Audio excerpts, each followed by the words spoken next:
Thank you. Good evening. This is the Auburn Finance Committee meeting. It is March 12th, 2025. It's about 5:30 p.m. This will be our call to order. Let me read our remote participation script. As of July 2023, this open meeting of the Town of Auburn Finance Committee is being conducted both in person and remotely, consistent with Chapter 107 of the Acts of 2022, which suspends the requirement of the open meeting law to have all meetings in a publicly accessible physical location. Further, all members of public bodies are allowed to participate remotely as long as reasonable public access is afforded so that the public can follow along with the deliberations of the meeting. For the public to join the meeting remotely by telephone, it's 1-786-535-3211 with an access code of 991-599-357. Or the public can join via computer at global.gotomeeting.com/join/991-599-357. All supporting materials that have been provided to the members of this body are available on the town's website. The public is encouraged to follow along using the posted agenda. Please note this meeting is being recorded by Auburn Cable Television. Doesn't appear we have anybody appearing remotely, but let me just do the roll call. When I call your name, please respond in the affirmative. Michael Marshall. Here. Patrick Jones. Here. George Graham. Here. Stephen Consiglio. Here. Andrew Shaw. Here. Thank you. Town officials and employees participating, when I call your name, please respond in the affirmative. CFO Town Accountant Karen Harnoy. Here.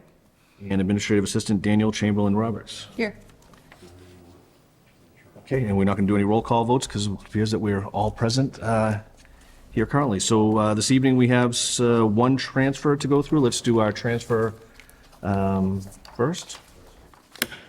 This one is from DDIS Board of Health. It is a intra-departmental transfer coming from the health clerical account. The amount requested is $16,500 going to the, I believe that is ACO, Animal Control Officer backup account.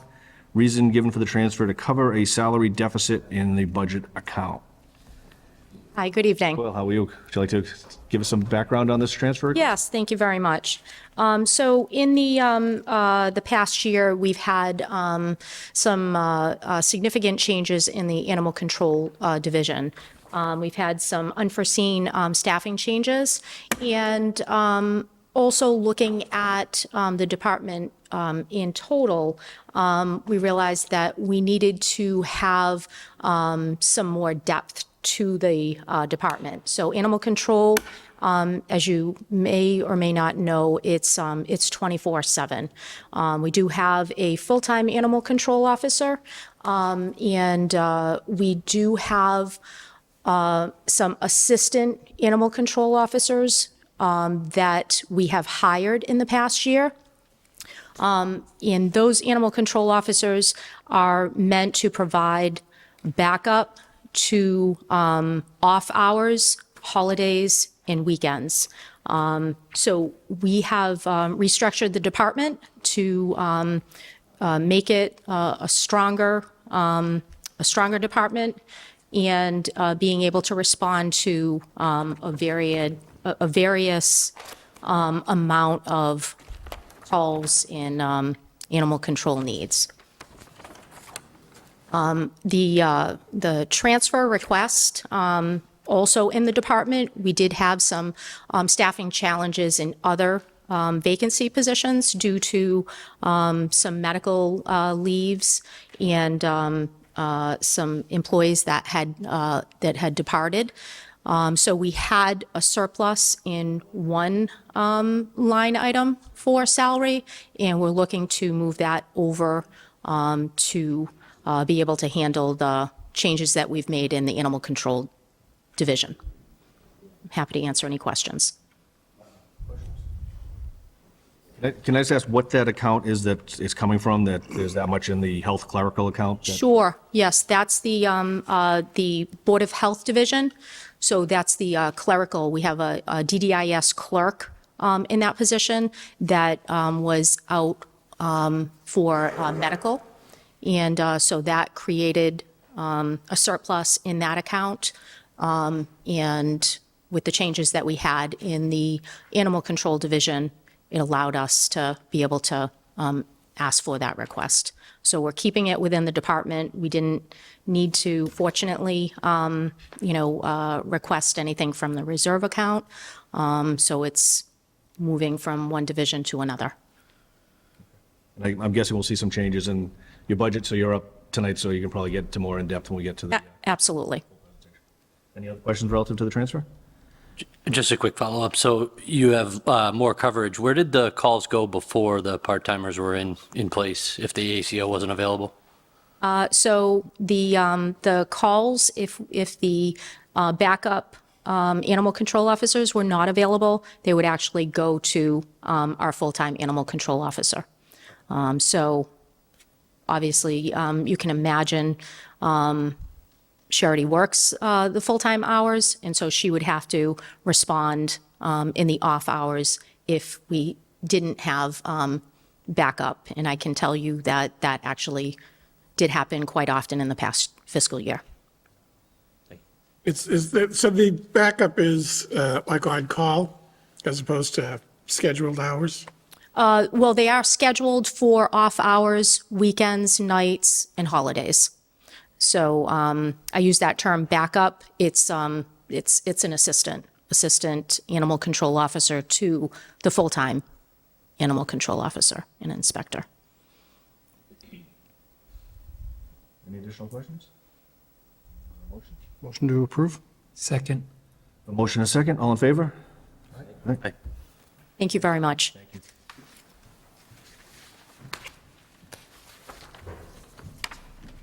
Okay, we'll move right into our FY '26 budgets for this evening. The first one up is the Senior Center / Elder Affairs. We have Jean Gillette from the Senior Center, if you'd like to come up and give us an overview of your budget. Your agenda isn't the same as mine.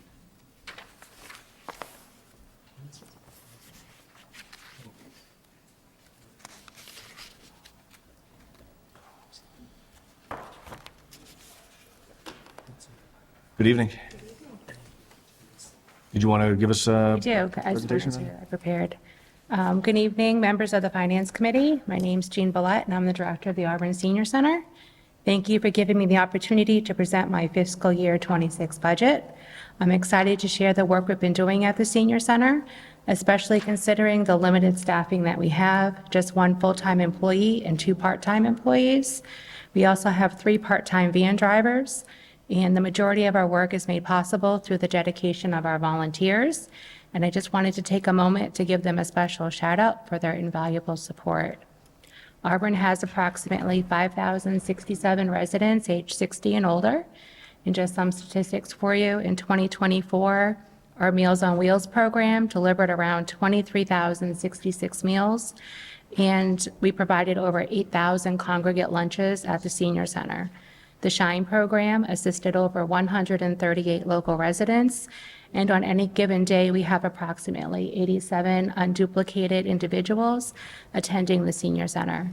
Of course, for bigger events, we have more people, and some people don't sign in, so that's an issue.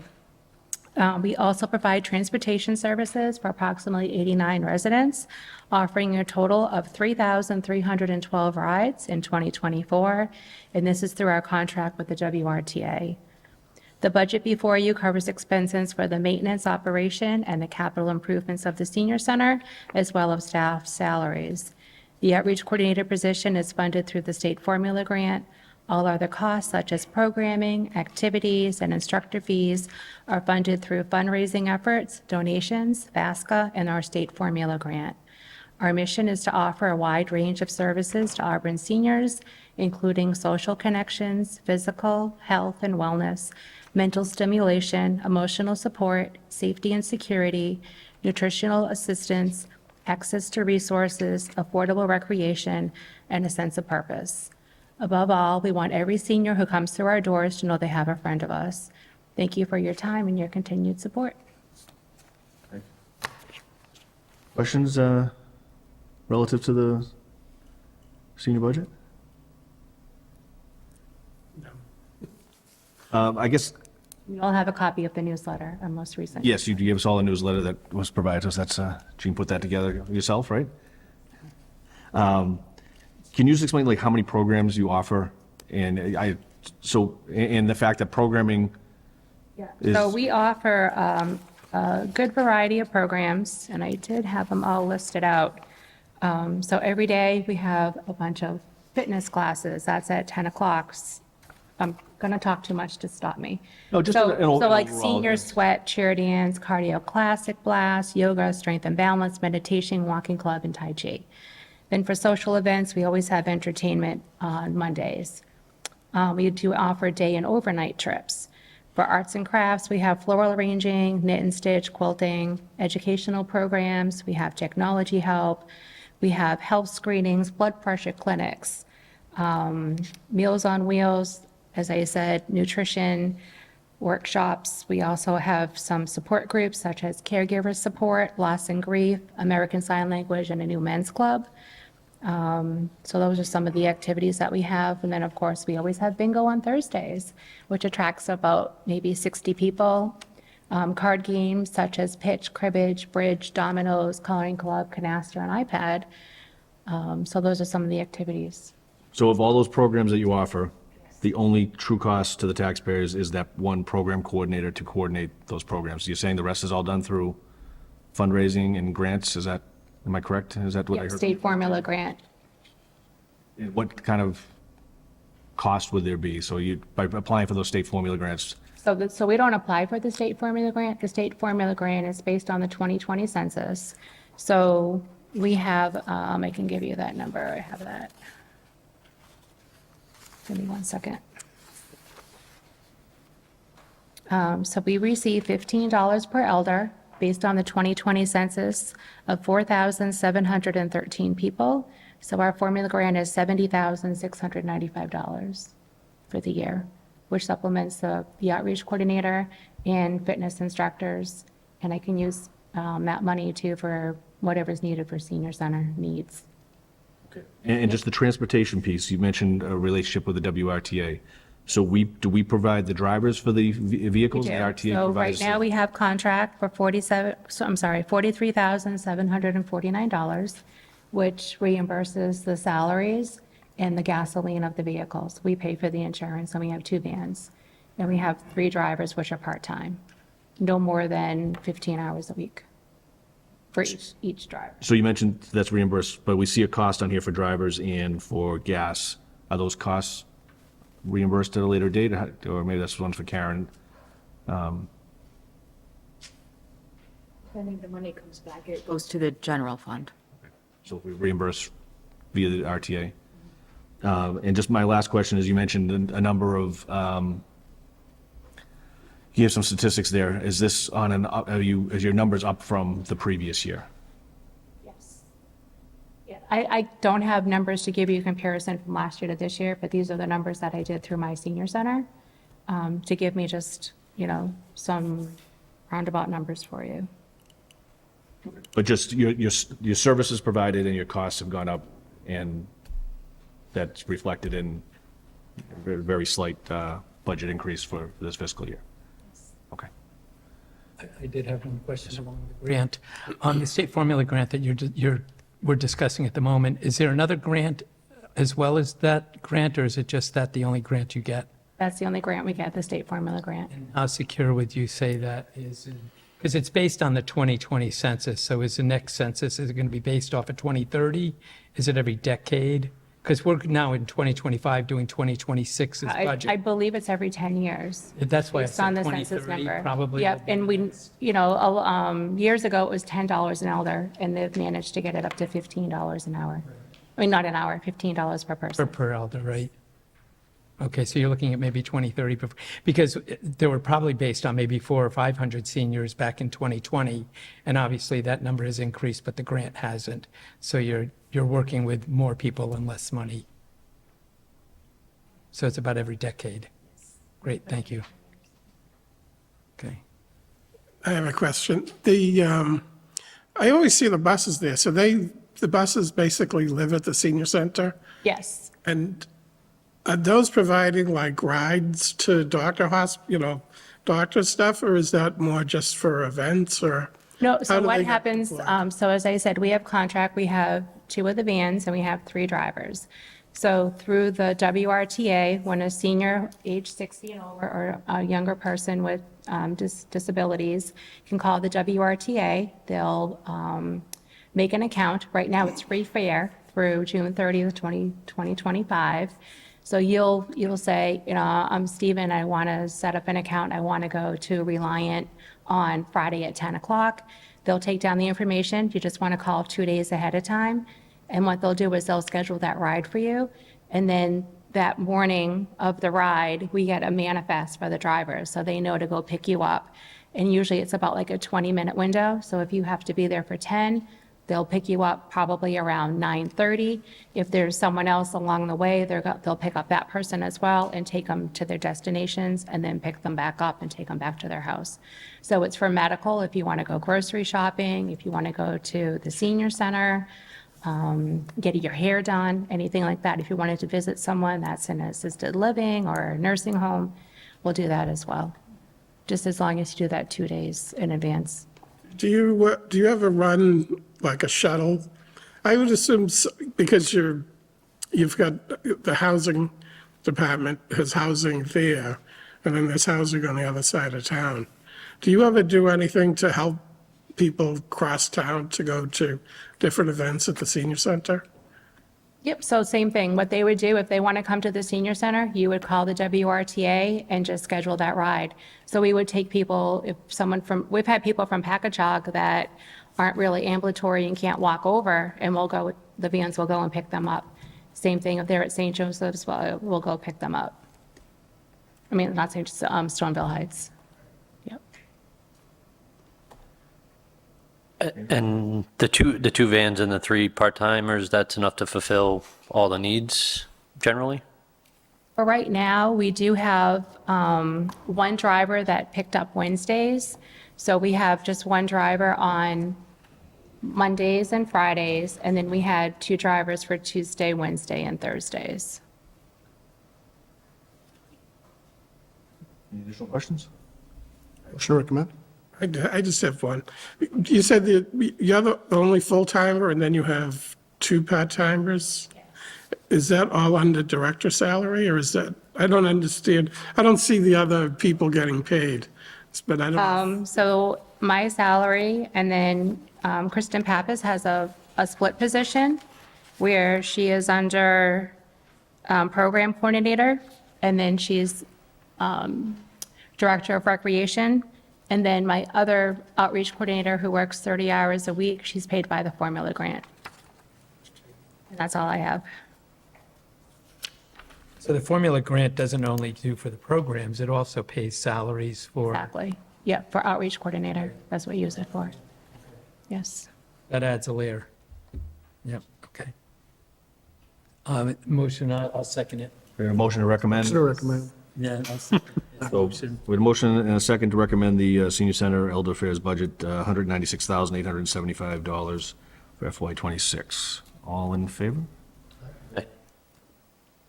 Thank you, Gene. Good job. Thank you.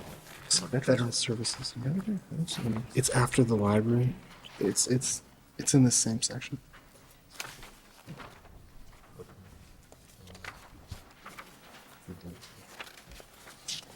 Do you have it? Yeah, you gotta scroll back. It's in the same. It's page. It's a couple pages back. It's in the Department of Public Services, but it's Yeah, I was just looking at that. Gotcha. Oh, there it is. It's behind. I got it. Thank you. Three, 4 more pages. Okay, the next budget we're going to review is Veteran Services, and Karen, you're going to speak to the Veteran Services budget? Yes, I will, thank you. I'll just give an overview of the Veteran Services. So the components that are in here is for the salary of the Veteran Services Officer, who we did have a change in the employee starting this past January. So that's budgeted for a part-time position. And then we have just some miscellaneous supplies and conferences, and then we have the relief in medical, which is being level funded. Right now, we do have 15 individuals that are being paid monthly. And it's it's almost $11,000. So it would seem like maybe there's not enough in here for the 115, but we have some individuals that do come and go.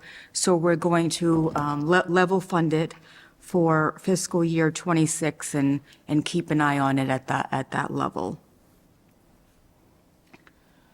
Can you explain especially for our newer members, and remind me, because every year, so this is a unique one where we have state guidelines relative to what we have to provide for veterans, depending on the number of veterans, and that we split the position with other communities? Can you Yes, that explain actually is true. So what is budgeted in here is, on the roster, you can see, so it's a part-time VSO, the Veteran Services Officer.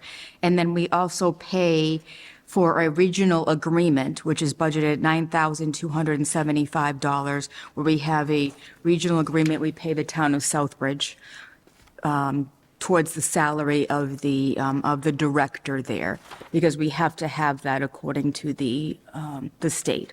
We're required to have that position. So we don't have that here in Auburn, but we can do it as a regional. What does relief in medical encompass exactly? Is that like personal care assistance for veterans, or is that?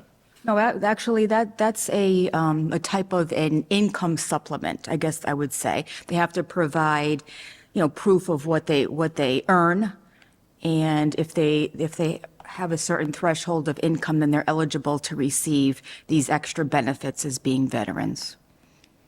Comes through the town and not through the federal government? Well, actually, it is reimbursed 75% from the state, but it's like a year behind. So we do get 75% back of what we spend in here.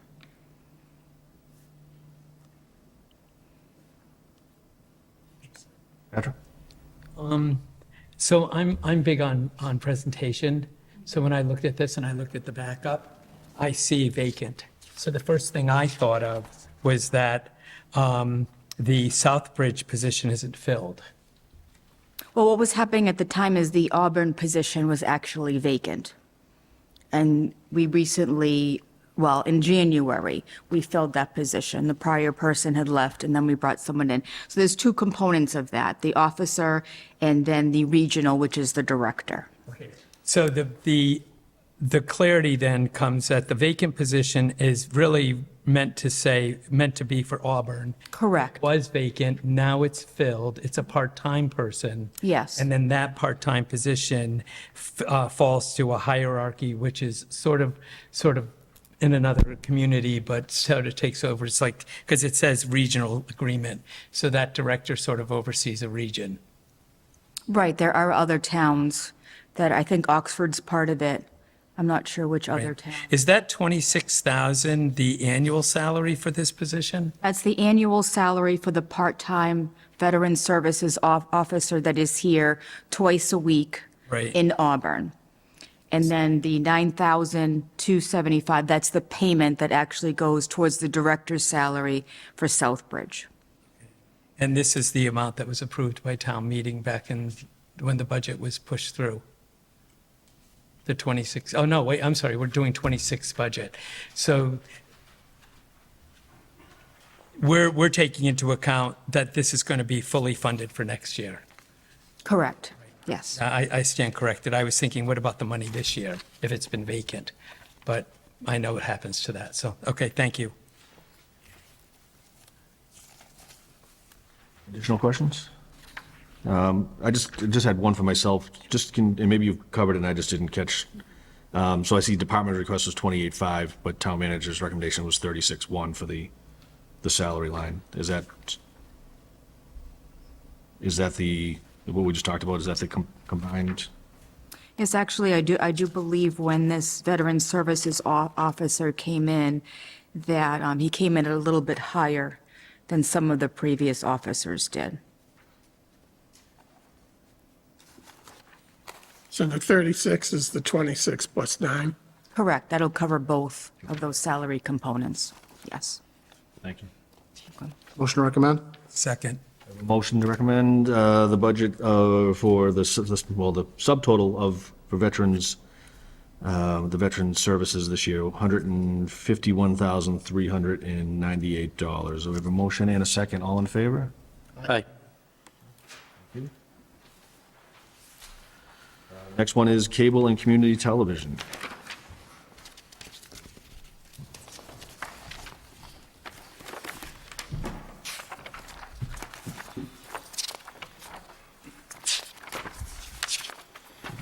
Hi, Chris. Chris, Hugo, would you like to give us a presentation on this year's budget? Well, it's pretty much just level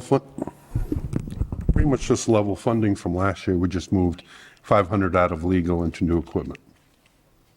Can you talk a little bit about what, other than the obvious, what cable television does and the program? We cover about 10 committees: Board of Health, Board of Selectmen, Finance, Fire Station, Building Committee, Economic Development, Housing, Conservation Commission, Planning Board, Zoning Board of Appeals, School Committee, Town Meeting, Council, and the Council on Aging if they ever get back together. We were covering them pre-COVID and then they stopped meeting. We also do Memorial Day parade, concerts at the pavilion, and 4th of July celebration, in which we also do the audio for the band. Tree lighting, candidates debates, dedications, Special Olympics, craft fairs, and we supply equipment and troubleshooting services to the Auburn High School television class for televised sporting events. Currently, we're helping the high school troubleshoot some issues with the auditorium. Since we use it for town meeting, they're making it a little bit more easy to get the things up on the screen and things like that. Just cleaning up the control room after like three different contractors up there. The rack looked like a pile of spaghetti, and trying to troubleshoot that, and you're pulling wires left and right. You're making more of a mess. So we just had to have a company come in here, track it all down, and clean it all up for us. Aside from that, we're still working on Camp Gleason.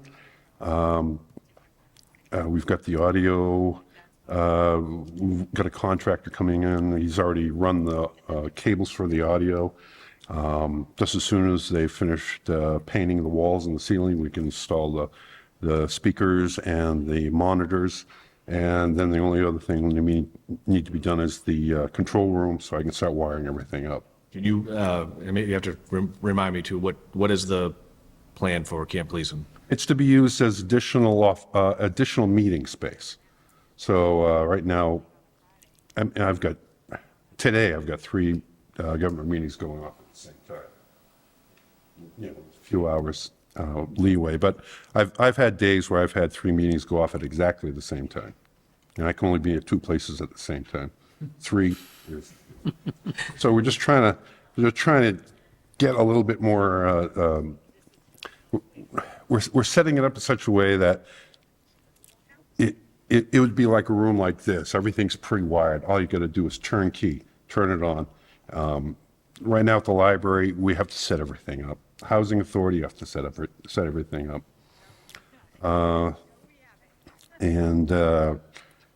Just want to make it easier on ourselves, easier on the committees. And hopefully Christian can also use it for recreational purposes, Recreation Department. The plan is probably not going to finish the kitchen off just yet. We're shooting for a May opening, and there'll be some other work that will need to be done outside, but it'll be operational for meetings. And that's the big one. Questions for Chris? I had 2 questions. The first is, I'm gonna hand you this. Will you just make sure that the budget that we have is actually correct? You said that you were level funding except for a change to legal and new equipment. I'm showing level funding from FY 2025 to FY 2026. So I just don't know if we have like an out-of-date version I took 500 out of legal, to bring make it it- down to make to it 500. 500. Okay, we should. and I put that into new equipment. Because you really don't need, It's not reflected on. Yeah, we should amend our version to reflect that if possible. Then. submitted. 500,000, 500 in legal.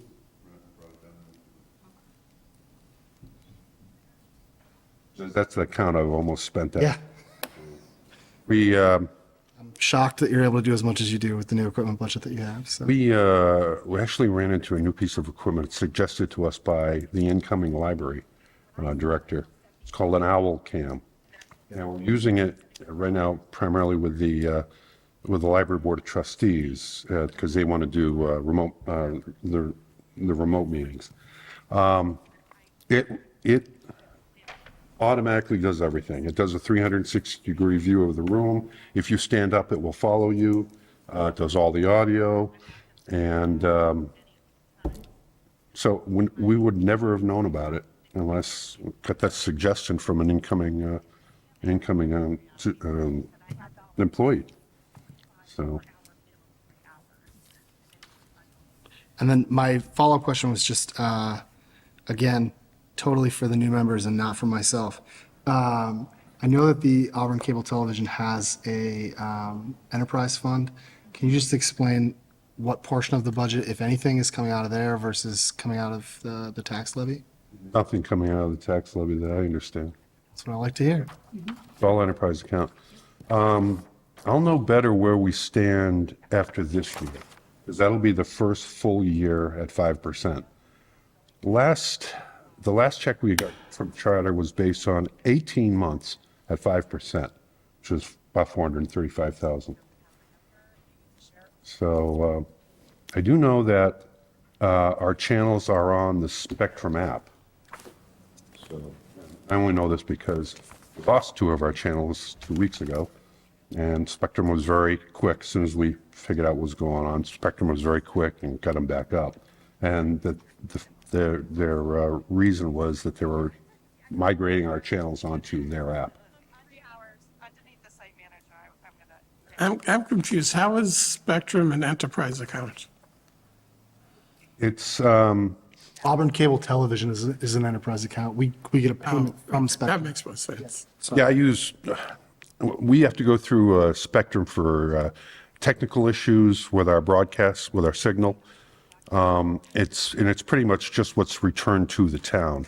The transmitter in our head end at the high school belongs to Spectrum. And that's the only piece of equipment that they own in the high school, other than the fiber that goes to their head end room. Now, we paid for the fiber that is in town that connects all the town buildings and all the school buildings. And we contribute a portion of the maintenance fee as well. Mike contributes a portion and the school contributes a portion. Aside from that, all of the equipment is owned by the town of Auburn, and it's owned and maintained by us. We've never had to bring in, at least in 20 years, we haven't brought in a technician from Spectrum or Charter, Greater Media, whatever it's called. Whatever it's called, that thing. So if I understand this correctly, so this is why we only have one cable provider? It's because we've, No, any other cable service provider can come in at any time during the contract and compete with Charter. It's non-exclusionary. Charter's the only one that has ever expressed an interest in coming to Auburn. During the last contract renegotiation, our council reached out to the councils of the other cable providers that could possibly come to Auburn, and none of them were interested. Make a motion to approve the school department warrant articles for May. Do you have a question? Well, I just wanted to, it escapes me. I went back when I had these and looked at last year's budget, and we have new people. Can you remind me what the contingency, the 10 grand is for? That's just pretty much just for the 3%, I think, that we use that. Occasionally we go over on the contracted services and the part-time wages, because we're still, we add new meetings over the course of the year that weren't budgeted into the previous year, and also salary increases. Aaron, did you want to add something to that? Yes, and also the contingency for the enterprise fund is similar to the reserve fund for the general fund. But this is in the same budget, that's why it was throwing me off. Well, and it's for, yes, and this one it is within the budget. Like we did a transfer, I think it was last week, for some Code Red subscription money because we didn't get the renewal on the grant. So Chris had to ask for a transfer from the contingency into another line item. So that's just an example of what we would use it for. And, if we don't use it, it just rolls into free cash. I think the reason that it's in the budget is because it is an enterprise fund, so we have to actually allocate it from like the enterprise fund to a contingency account so that you can access it during the course of the year, right? So we don't have to go to a town meeting and, How many employees are in your department? I have 3 part-timers. Rich Hedden, Alice Brommels, and Norma Flash. I also have, I share a part-timer with Mike, John Horniak. So I supply half of your salary? Okay, 10% of Mike's salary, half of John's salary, and all of my salary.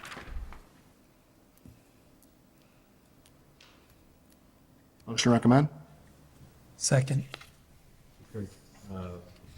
Yeah, before we get to that, I just want to compliment you for, the amazing work you guys do, the professionalism of your staff and how you guys have sort of, I've seen you do what you're doing with the Auburn kids, broadcasting those games now, and hopefully that'll be your future riches that'll come up and man some of these meetings. Our next step is to get those live on cable. Right now, they're streaming to sports, to the Auburn High School Sports YouTube page. Yeah, but there's a variety of media that they're able to access these meetings and sports and stuff. So that's great to see you adjusting with the times, I guess. The students do a great job. I haven't had to really do a lot of troubleshooting. Most of the time, it's just you're not pushing the on button long enough to turn the piece of equipment on. It's Just before, we've got the recommendation, but are we making an adjustment to what we have? Sorry, I withdraw my previous motion. I move that we amend the budget as recommended by the town manager to change the legal line to $500 and to change the new equipment line to $10,500. Second. We talked about it, I thought we voted, yeah, I just, we didn't vote. Okay, so we're making that adjustment. Do we need a vote on the adjustment? So recommendation and then recommend. Seconded, his recommendation seconded. Moved and seconded. Moving second on the amendment. All in favor? Aye. Okay. So we're still at the same amount. The FY26 community television total as recommended by the town manager, $196,534. Do we have a? Motion to recommend the amended budget of $196,534. On that as well? Seconded. Motion and second. All in favor?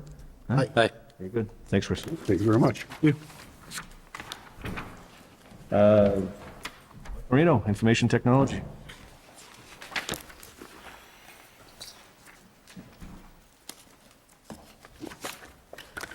Let's go. Yeah, reading a different thing, yeah. Yeah, so way up towards the front. It's towards the front. Thank you for putting the numbers next to the, that makes it much easier. Okay, Mike, do you want to give us an overview of your department and this year's budget requests? So I'm the IT director. As Chris said, we share a person between our departments. John Horniak is the assistant director. Between the two of us, we do all the technology in the town, computers, networking, servers, phones, meetings, just about anything technology-wise. As far as the budget goes, for those of you that have been here before, you probably know. For people who are new, my budget is mostly consists of annual licenses, maintenance, support renewals for the various hardware, software, and services that we use. I have a few changes, new items that I've added this year, but for the most part, it's the same renewals that we use every year. As far as some of the new things that we have, we added a third firewall to give us a backup internet circuit, so the maintenance goes up because we have to pay for that extra maintenance. We have several new pieces of software licenses that we're using. One that enables us to keep our mobile, like laptops or devices that are out of our internal network, to keep those up to date. We've added some more licenses to that, and that's provided us some remote support, so we're able to decrease another item of remote support that we're paying for a different piece of software, so that was good. Publishing software is a new one this year. Microsoft has deprecated their publisher program, so the departments that use publisher software, we need something to give them so they can continue to make items like that.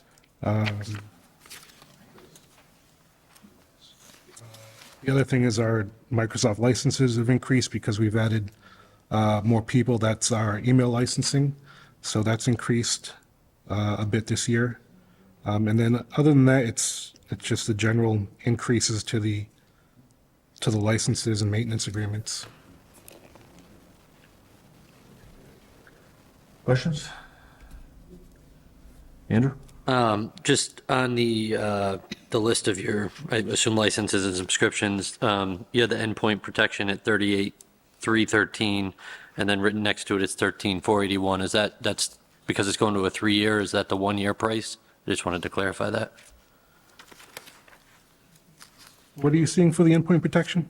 It says, well, the actual amount is 38,313, and there's a handwritten note of 13,481.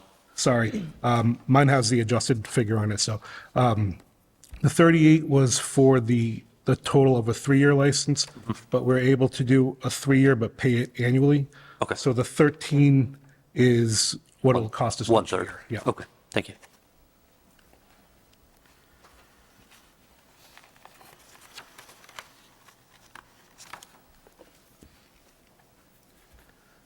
Patrick?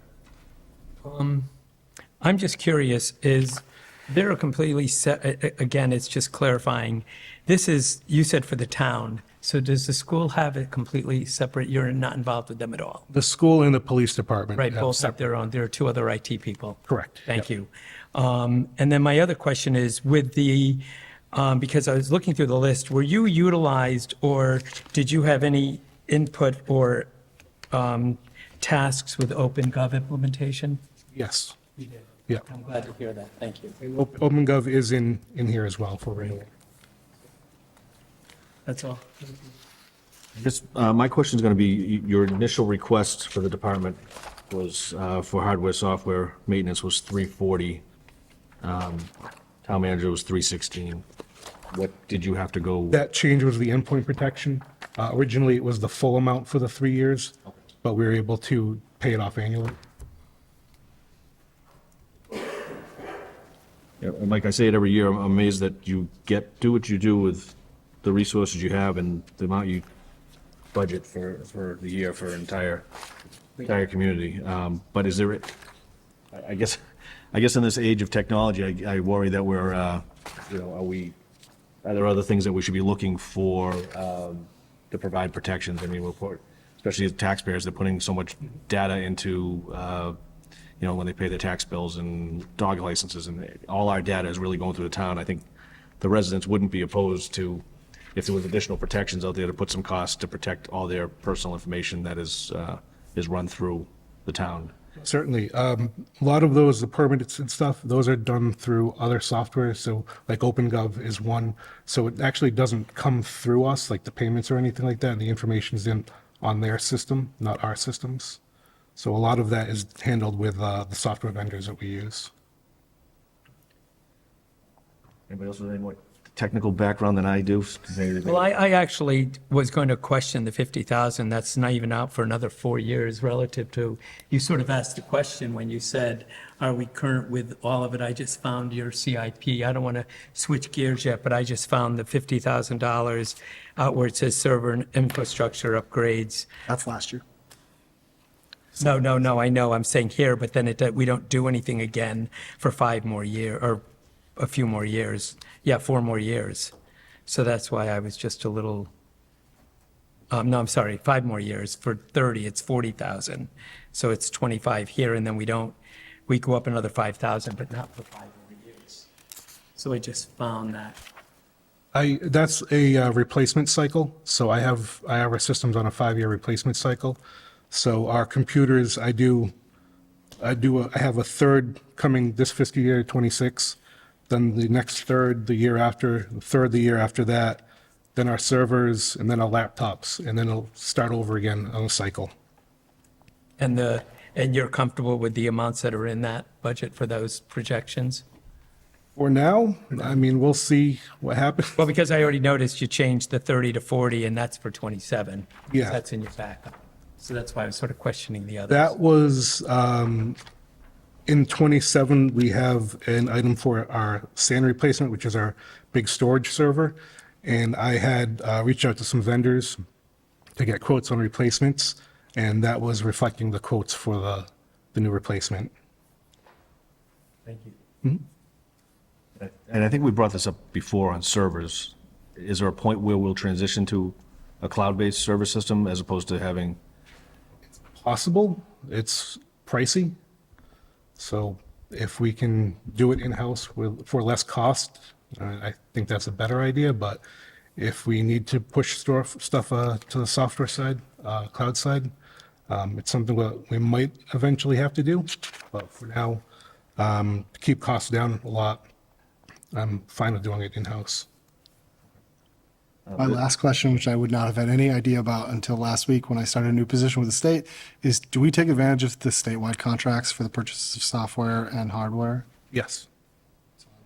And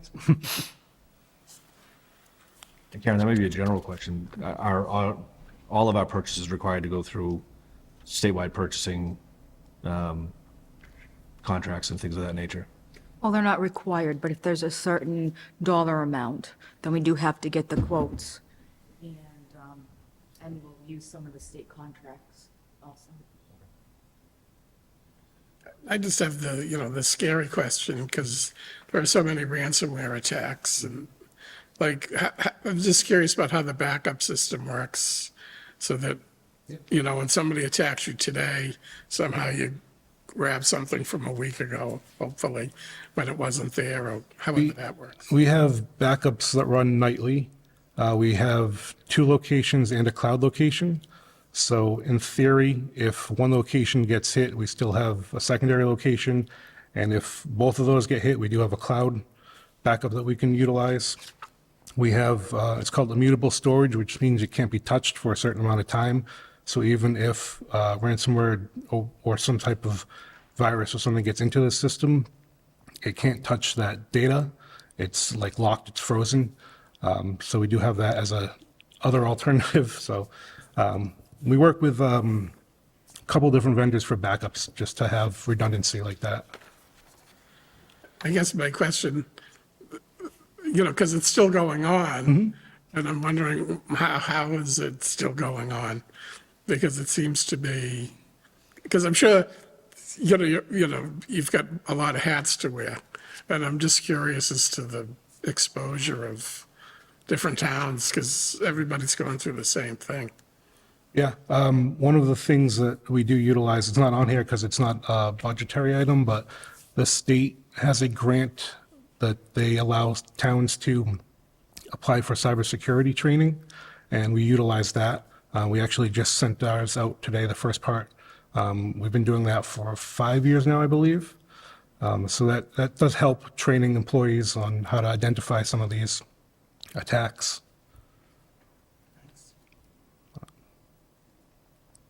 Patrick, thank you for reminding about the CIP. I don't think any of the ones we covered previously have been checked, but thank you.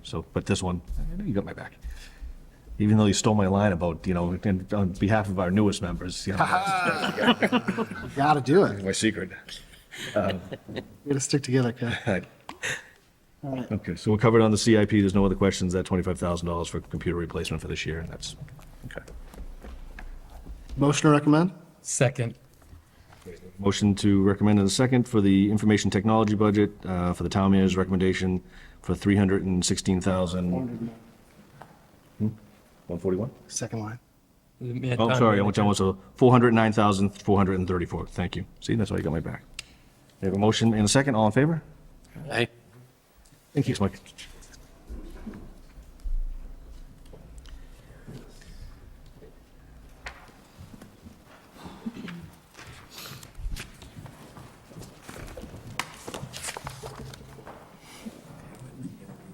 Five 11.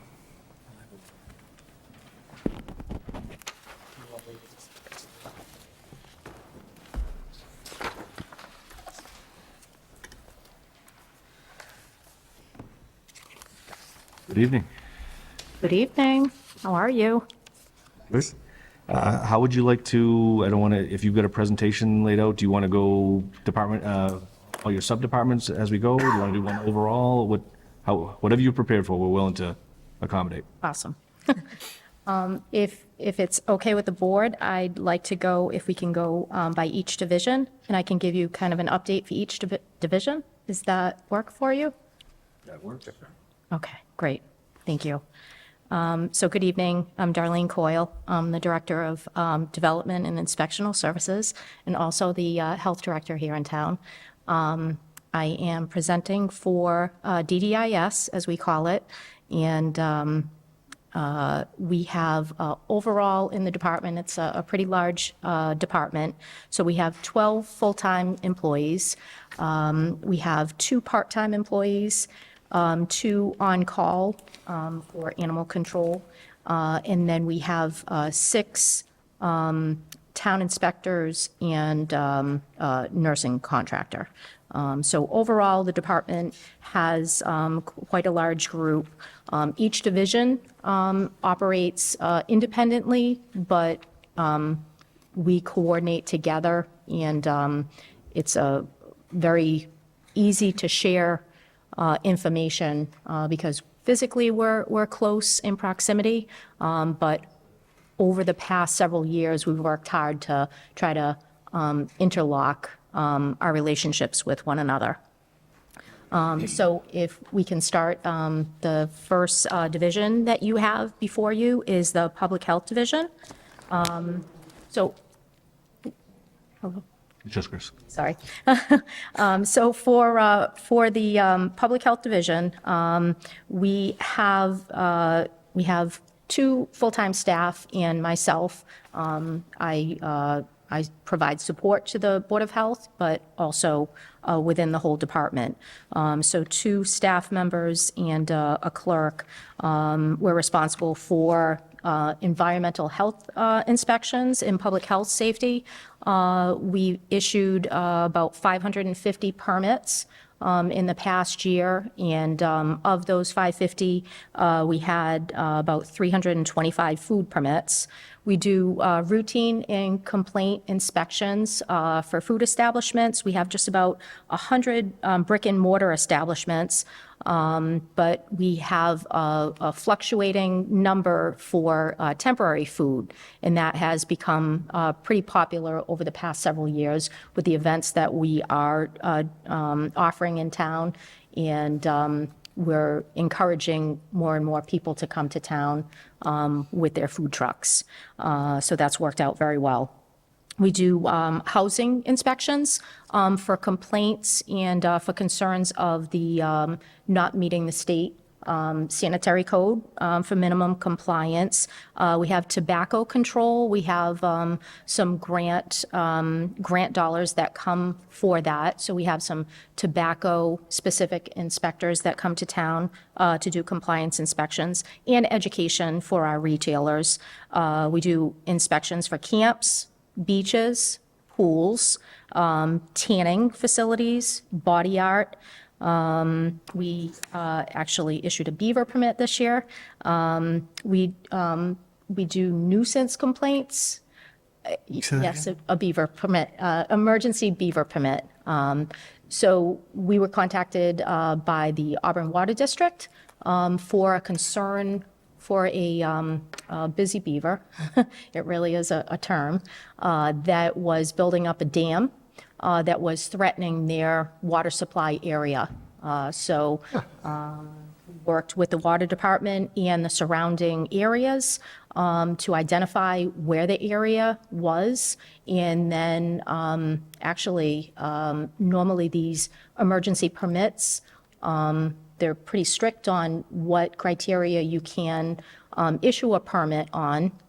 And we were able to work with the water department, and we actually didn't have to issue the permit.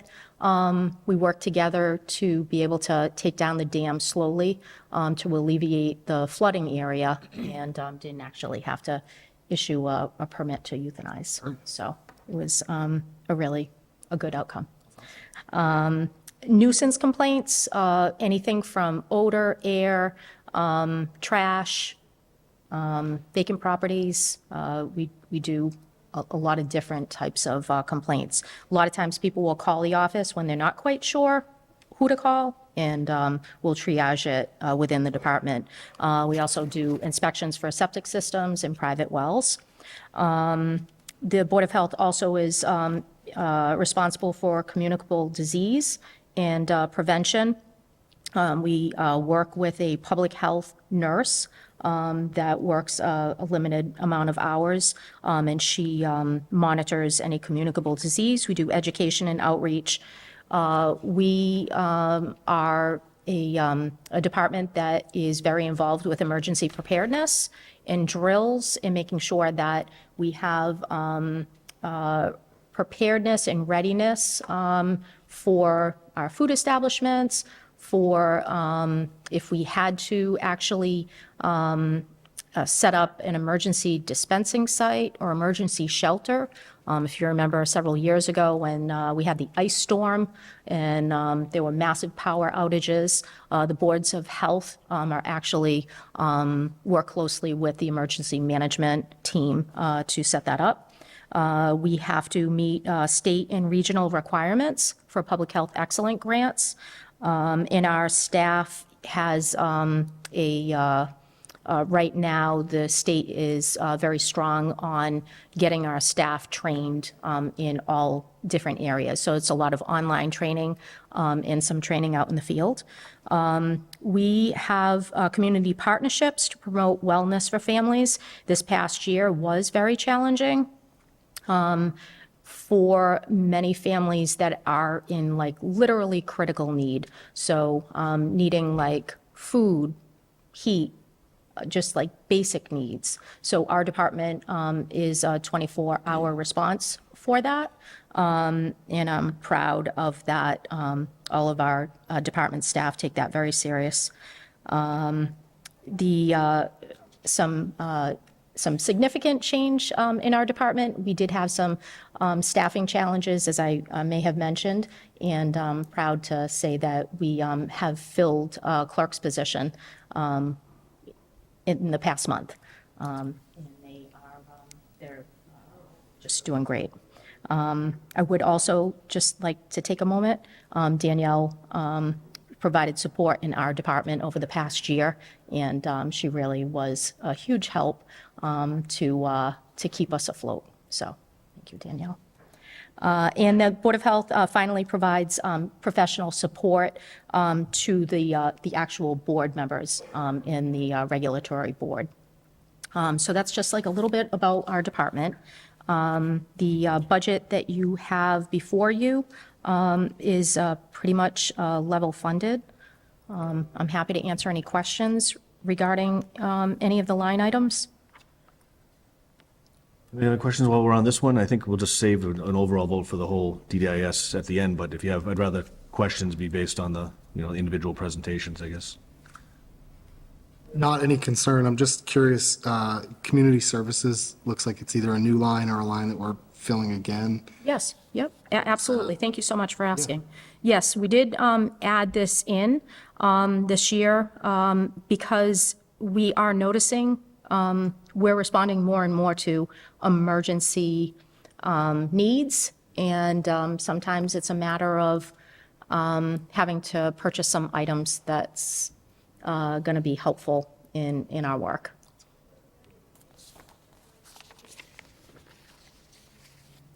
Additional questions? If not, we'll move on to the next planning division. Yes, planning. So our planning division is extremely busy with all different, just all sorts of types of questions. I'm happy to report that the town planner, Adam Menard, he's present here tonight, and he has been promoted to an assistant DDIS director in the recent month or so, and I'm really happy to have him on board. Adam has been a longtime employee in the department. He has done all sorts of plans, and the housing production plan is housing production and the hazard mitigation plan. These are actually newly updated plans. The housing production plan, I believe, is good for, is it 5 years? 7, okay. That is going to help us really identify housing needs and where it's appropriate to place housing within the town. That has a lot of information in that plan, and that gets certified by the state. The hazard mitigation plan, like, literally is brand new. It just got accepted at the select board meeting, actually earlier this week. In this hazard mitigation plan is kind of like an all hazards, like weather-related plan. So if we had flooding or power outages, those sort of things, this kind of plan helps the departments figure out where the need to respond to would be. And that hazard mitigation plan is good for 5 years. That's the one for 5. So there's a lot that goes into these plans. They're often like year-long meetings of all town departments. So there's strict requirements from the state, and there's a lot to put those plans together. They're not the most exciting plans, but they are, they allow the town to be prepared to get state certification, and then that also opens doors for grant money. In the past year, there were 17 applications to the planning board. I think he had some really late meetings. There's a lot that happens at the planning board meetings, and Adam does provide professional support at those meetings, so he's at all of those meetings. Research of various subject matter. He works closely with the town clerk on all sorts of deadlines, because a lot of what we do in our department, and specifically for planning and posting of meetings, oversight of minutes. It's a lot of administrative work that has to be looked at, and so Adam is very good at doing that. And then finally, 40B management. In the past, in the past year plus, we've had several new 40B projects come to town, and that's quite heavy on the whole department in providing support for that. I don't know if you're aware, but we had a public meeting for one of the most recent applications, and we had quite a big response. We had about over 65 people here. Those people call the office, they email, they come in, and we need to have people to be able to answer questions. So that is a role that Adam takes on. I think going forward, it's only going to get busier. So that tells you like a little bit about planning. The budget that you have before you, there's a change in the salary to reflect his additional role, and you can see that it is balanced between tax levy and muni aggregation. He also does provide a backup to the municipal aggregation duties as well. I'm happy to answer any questions. Patrick? Just to connect the two, when you spoke a few minutes ago about the public health, you mentioned the emergency situation a couple of years ago with the ice. Yes. And then when you mentioned that the nurse was working and we have an emergency management plan in town, I believe, if I heard you correctly. Did you say that? So we absolutely provide support for when we have to open the shelter. Well, And where I was going with that, and we're heading in the same direction. Okay. Is Adam, with the other management reports that he's providing and doing, is he also producing an Auburn emergency management plan every 5 years as well? So that Is that a is different role, a different position? That is a different role. So we have an emergency management director, who we are fortunate is a town resident, and he's Eric Otterson. Mr. Otterson was a member of the fire department for many years, and he is also my Board of Health chair. And has been the chair for quite some time. He's the emergency management director, and he oversees the SEMP plan. So it's the Comprehensive Emergency Management Plan. Sorry, I just want to make sure I get the acronyms correct. So that SEMP plan is a collection of all of the emergency response plans that, for all different scenarios. You anticipated my question. I think where I was going, but you've answered it, is I was going to ask if with Adam stepping up in his role now, if that's, if he'll work directly with all of that, given his background and the other reports he's responsible for. Yeah, I'm just taking about. I can provide some clarity if you want. So the hazard mitigation plan is to prepare the town before a hazard happens. The SEMP plan is to react to a disaster. So that's the difference. I'm just involved with the hazard mitigation plan, preparing for things to happen. Very good. But there is, thank you so much, Adam. But there is a group of emergency department heads that meet on a regular, I'm going to say regular, several times a year. So including police, fire, CERT, health. I'm sorry, I'm probably forgetting a whole bunch of people. But No, you're answering it well. No, I really appreciate it, because I was taking the budget into consideration, your explanation, and these various plans that all have to work together, and you did a really, really concise job at just picking the key players and how they're connected, which is sort of where I was going to head, so thank you so much. Thank you.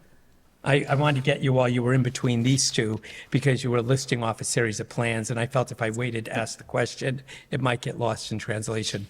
Thank you. Great. I appreciate Thanks. asking the question. Questions relative to the planning? This is not a financial question, but I assume the hazardous mitigation plan and the housing production plan are both online? I believe so. Yeah. And secondarily, in the ideal world, would the housing production plan block the need for 40B?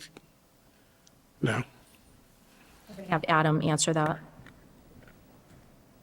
Having a certified housing plan helps, but until the town hits a 10% of the subsidized housing, we still can get 40B. So it's a percentage of housing that we need also. So it's not 10% new housing, it has to be 10% affordable housing? Is that basically the distinction? Correct.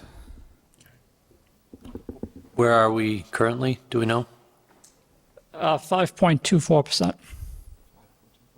So if we do hit 10, then the protection plan would, Then with the 10% along with the housing production plan should put us in safe harbor, and we won't have to be forced to review 40B. We can still accept them if we chose to, but we wouldn't be forced into it like we are now.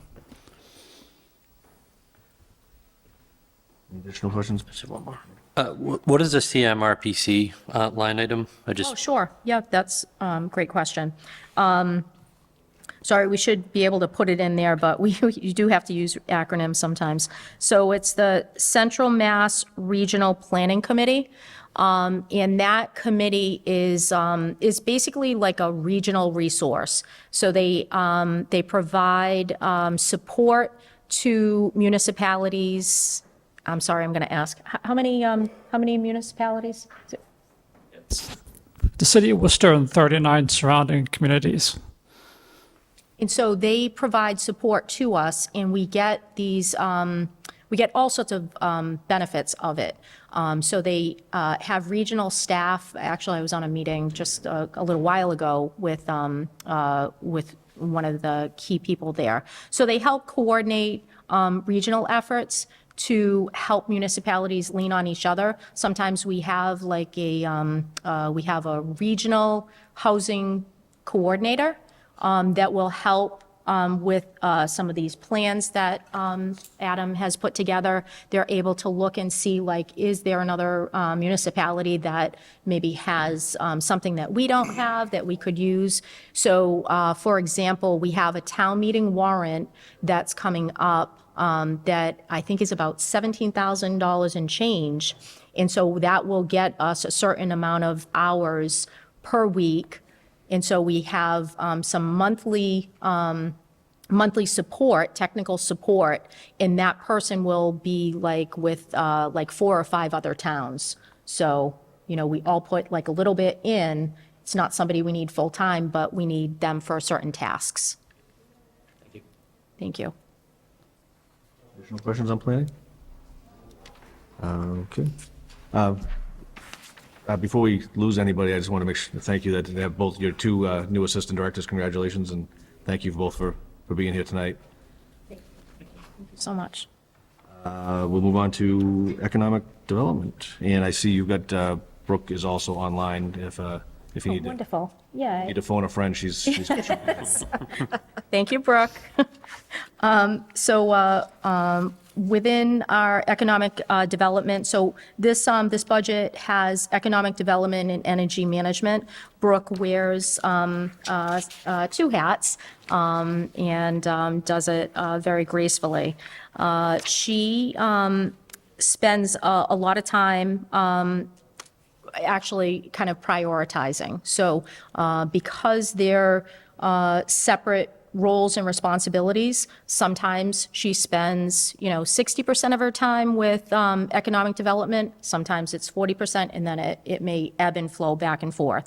So economic development is a really important area of the town, and she coordinates the development coordination group. We call like our DCG group.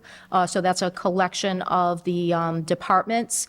That it's an informal group when somebody is interested in proposing like a new business or coming to town and is thinking like, hey, I have this existing business, but I wanted to add like something else to it because it's become really popular. We try to help people figure out what that process looks like. Most of the time, they're going to be coming through our department, whether they need a permit from the building department or a zoning interpretation request. Brooke will kind of listen to them and then kind of direct them within the department. If it's like somebody that wants to open like a new ice cream place, they'll direct them over to our health staff. If they are going to have seats at this ice cream place, we direct them over to the town manager's office for a common vic. So it's kind of like almost like a steering of business. The economic development also oversees the master plan along with planning and Mr. Menard. Economic development plan and the rapid recovery plans. They do a lot of looking for grants and looking for ways to get grant dollars that will help improve the area for businesses. Like during, I think it was COVID, Brooke, help me if I'm not saying this correctly. During COVID, there was some dollars that were available for businesses. if they wanted to apply for them to help kind of support during COVID when business kind of went down. Brooke, am I missing something on that? Hi, can you hear me? Yes. Okay, great. So I actually wasn't with the town during COVID, but I do believe that was the case. The Rapid Recovery Grant was a state grant program to develop a plan to move forward post-COVID with economic development activities and business activity.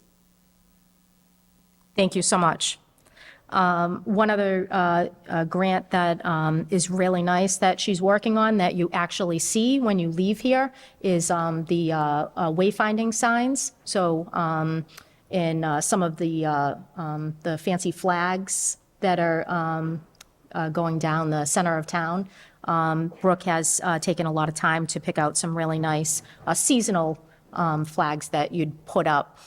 So if it looks like a little fancier, that's because of our economic development coordinator.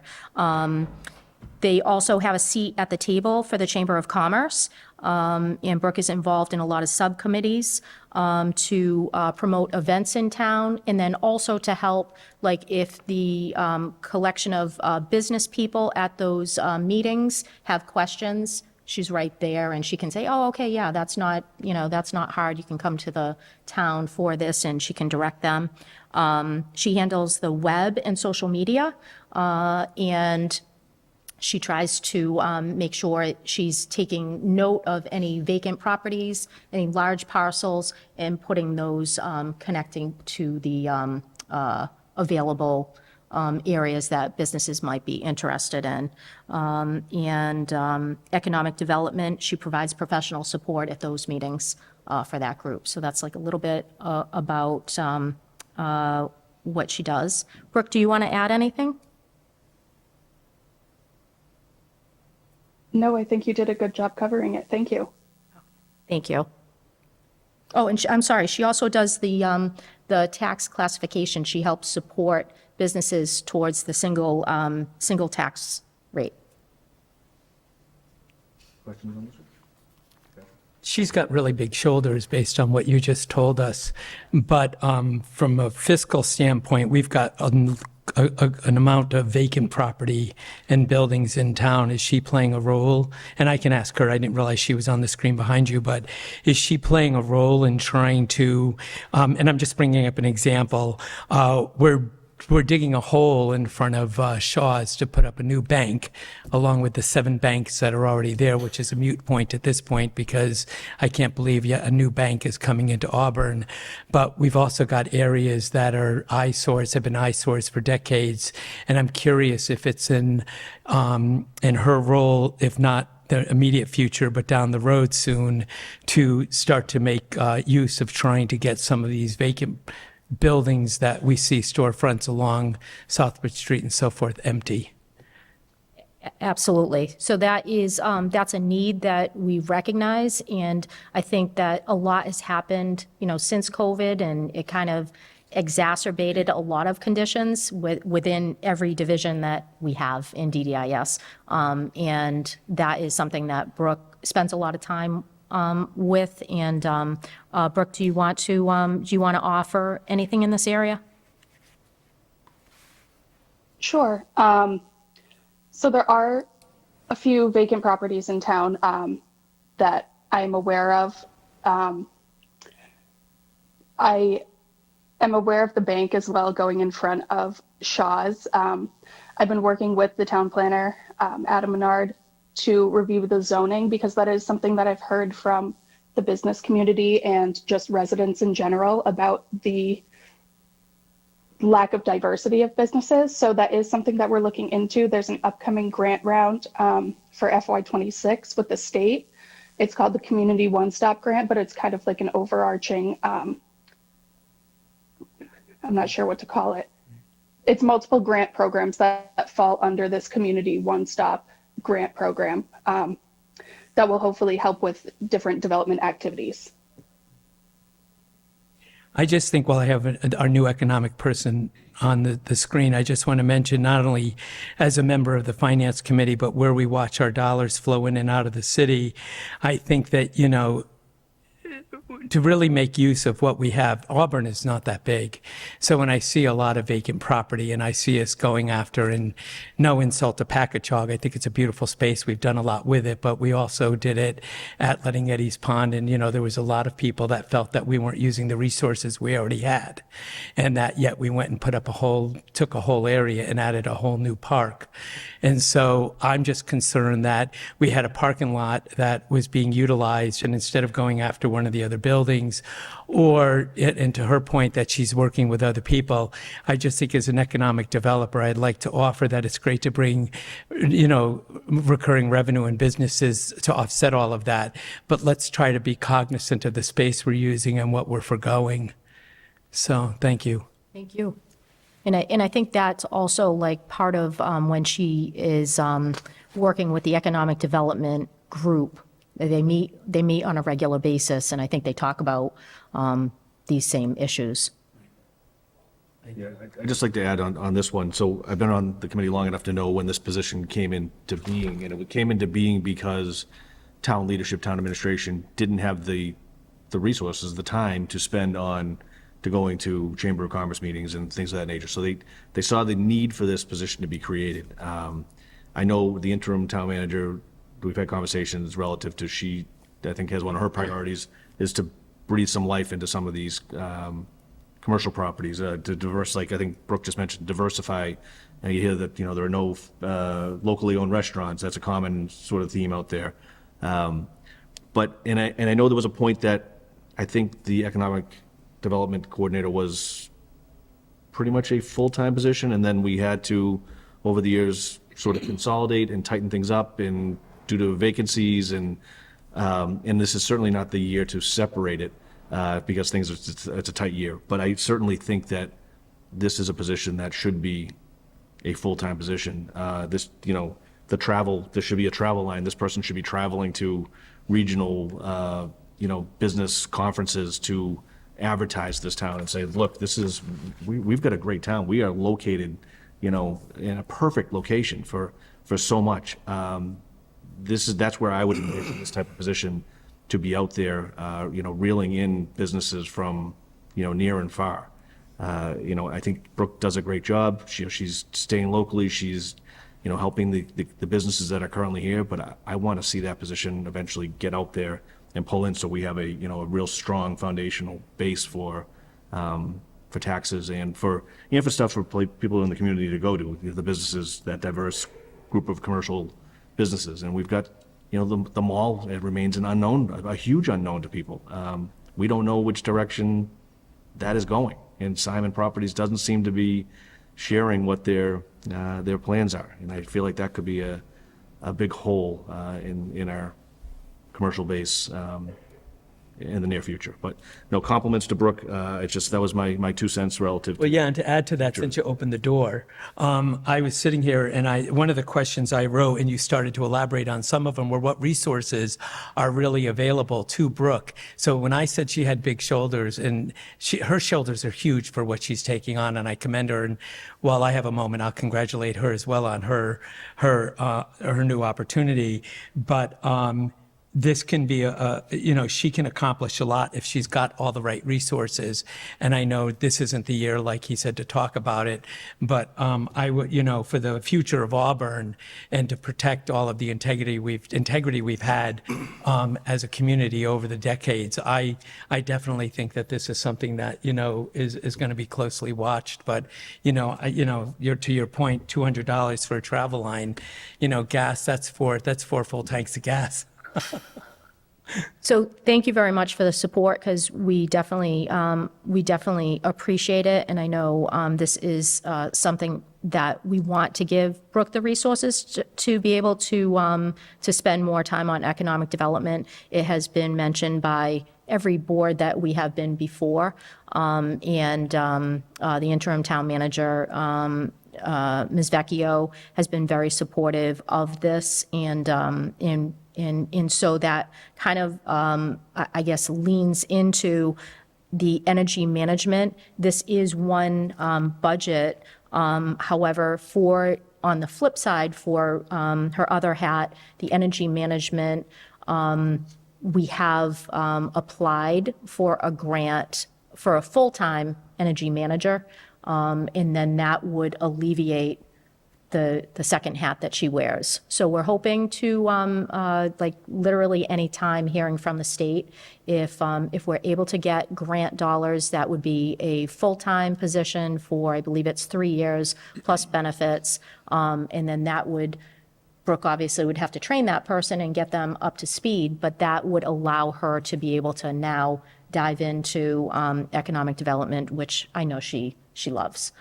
So we're trying to get that switch, and we're trying to give her the resources that she can utilize in order to spend more time on it.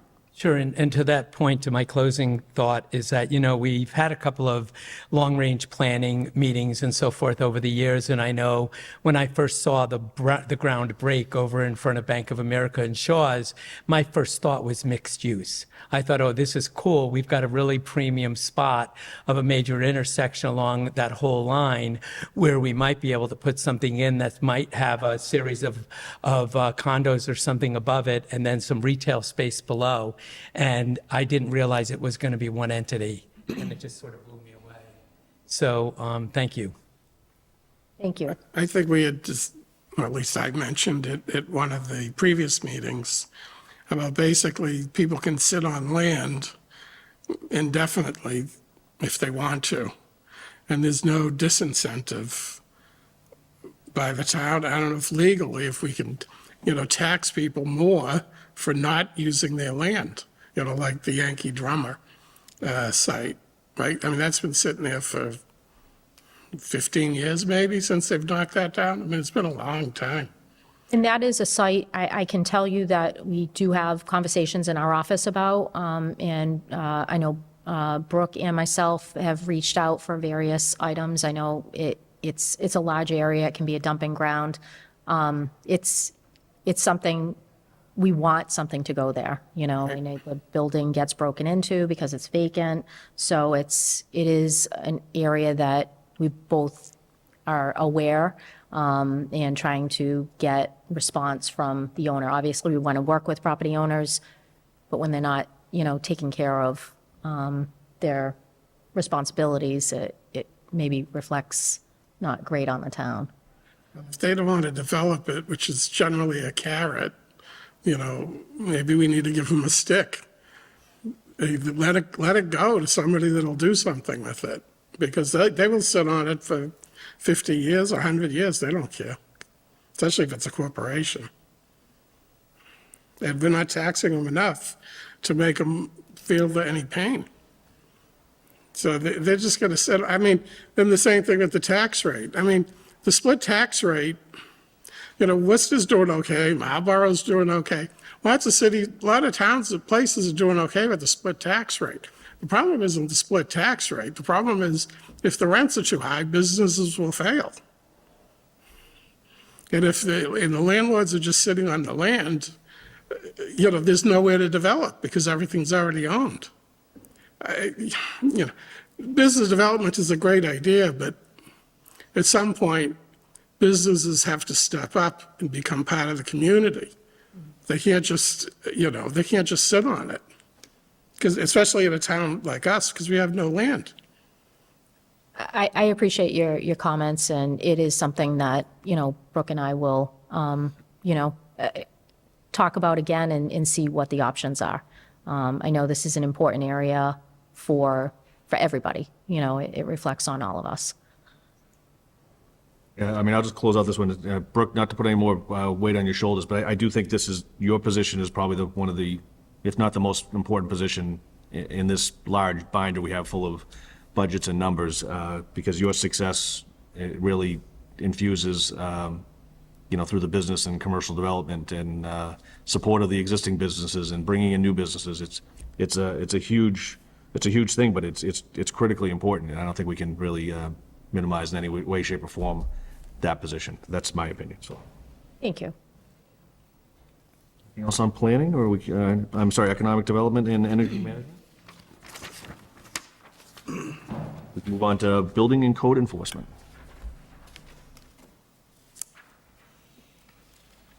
Thank you, Brooke. Thank you very much, Brooke. Thank you. So for building and code, we have had a really a really busy year in this division. So in the past year, the building division issued over 2,000 permits, so 2,100 permits, including residential, commercial. We have the zoning interpretation request. Those are those requests if somebody wants to do something with their property. They send in a written request, and our building commissioner takes a look at that and provides advisement. We have gas, wiring, plumbing, weights and measures. All of those town inspectors work within the building division.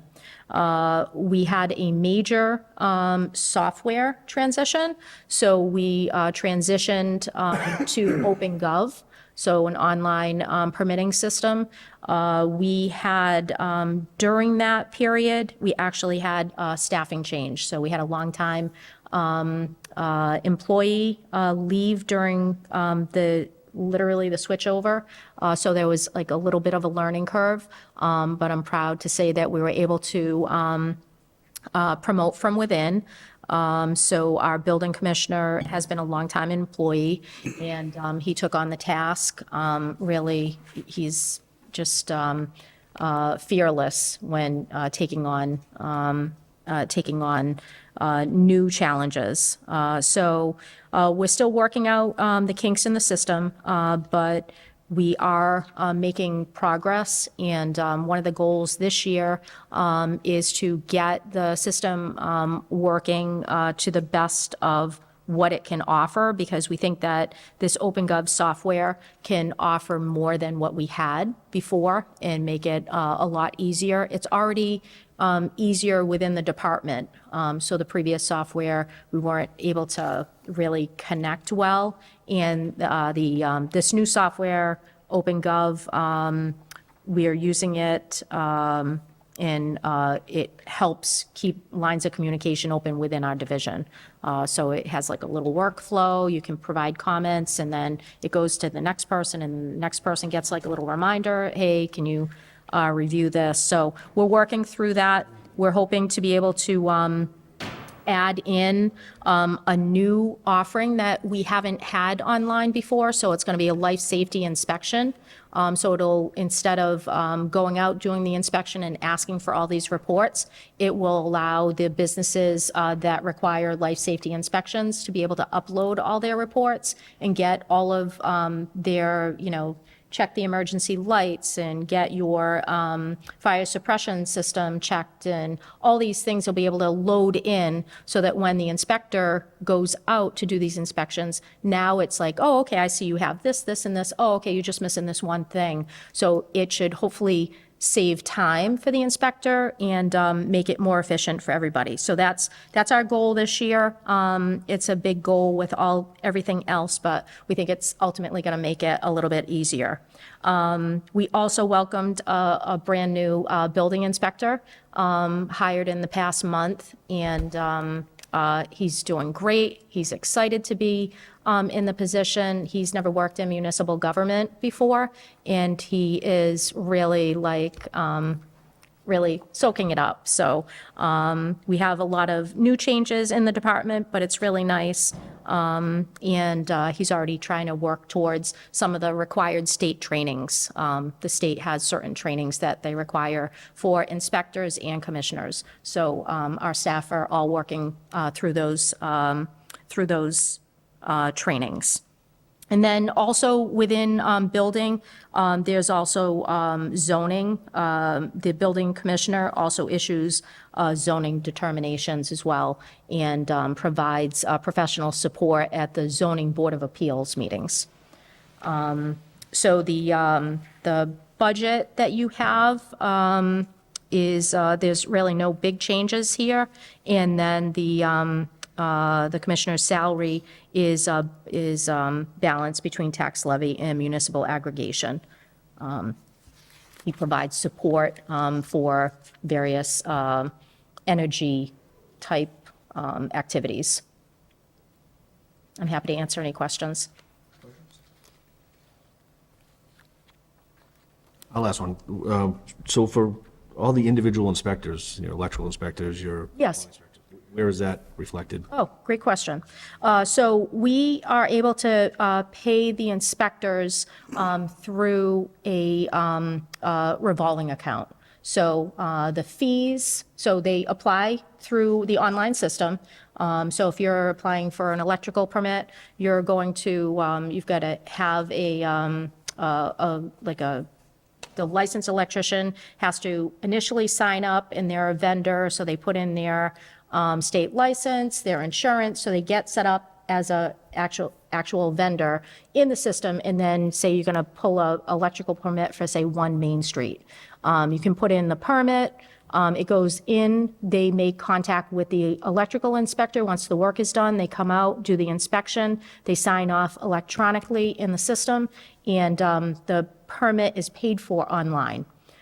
It goes into our online system, and then we work with Karen's finance team for the treasurer collector. I think you heard maybe in a recent, I don't know if it was last week or the week before, they have the staff down there separates out the payments, and then we balance out the payments of what we took in, and then we pay the inspectors monthly.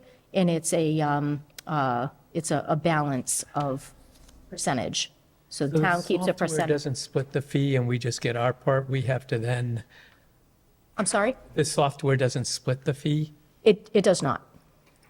So we do that once a month. But that's something that we are also looking for efficiencies with payroll. Amy Contois is the also assistant director, and she's quite talented on online and looking at OpenGov and trying to figure out some efficiencies. So we're trying to figure some ways to do things a little bit easier. If there's, the other question I had, in past years, we had issues with personnel out of your division leaving to go to other communities. Are we in a good place right now? So this past year? Better? This past year, it was challenging. But I feel like we are heading in the right direction. We've made some adjustments, and we're hoping to be able to offer some stability in the department. I'm going to use for newer members line. Can you just explain what some of those challenges were and relative to we invest a good amount of money into certifications and in personnel and get them all trained up, and then other communities were basically coming in and poaching from Auburn? Can you just sort of highlight some of that? Sure, yeah. So we are trying to, so we have made some salary adjustments. That definitely has happened within the past year, and that was through the support of town management.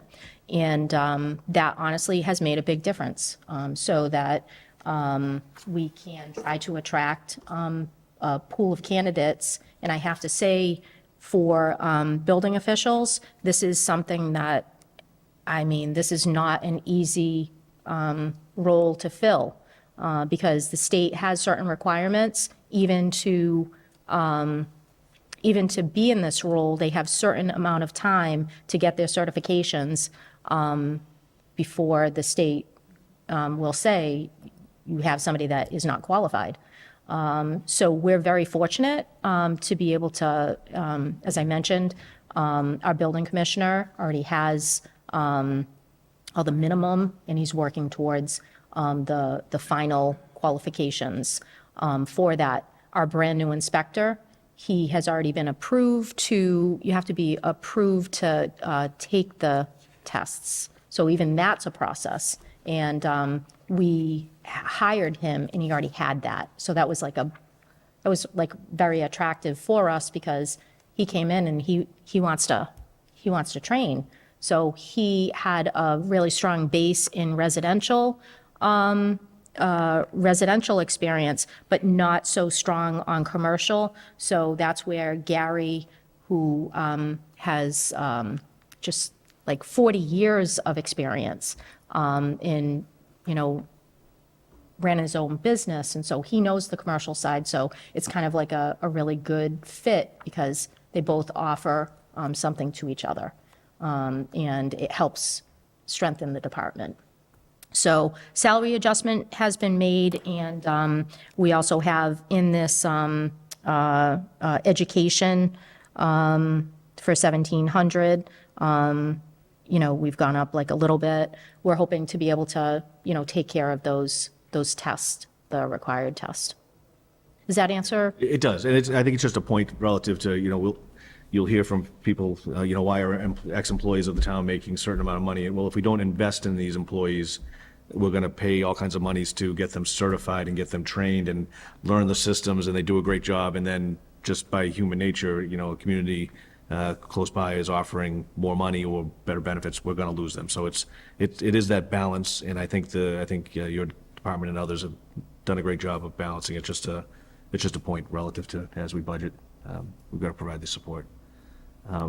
Honestly, we appreciate your support because we don't, obviously, I don't want to lose anybody.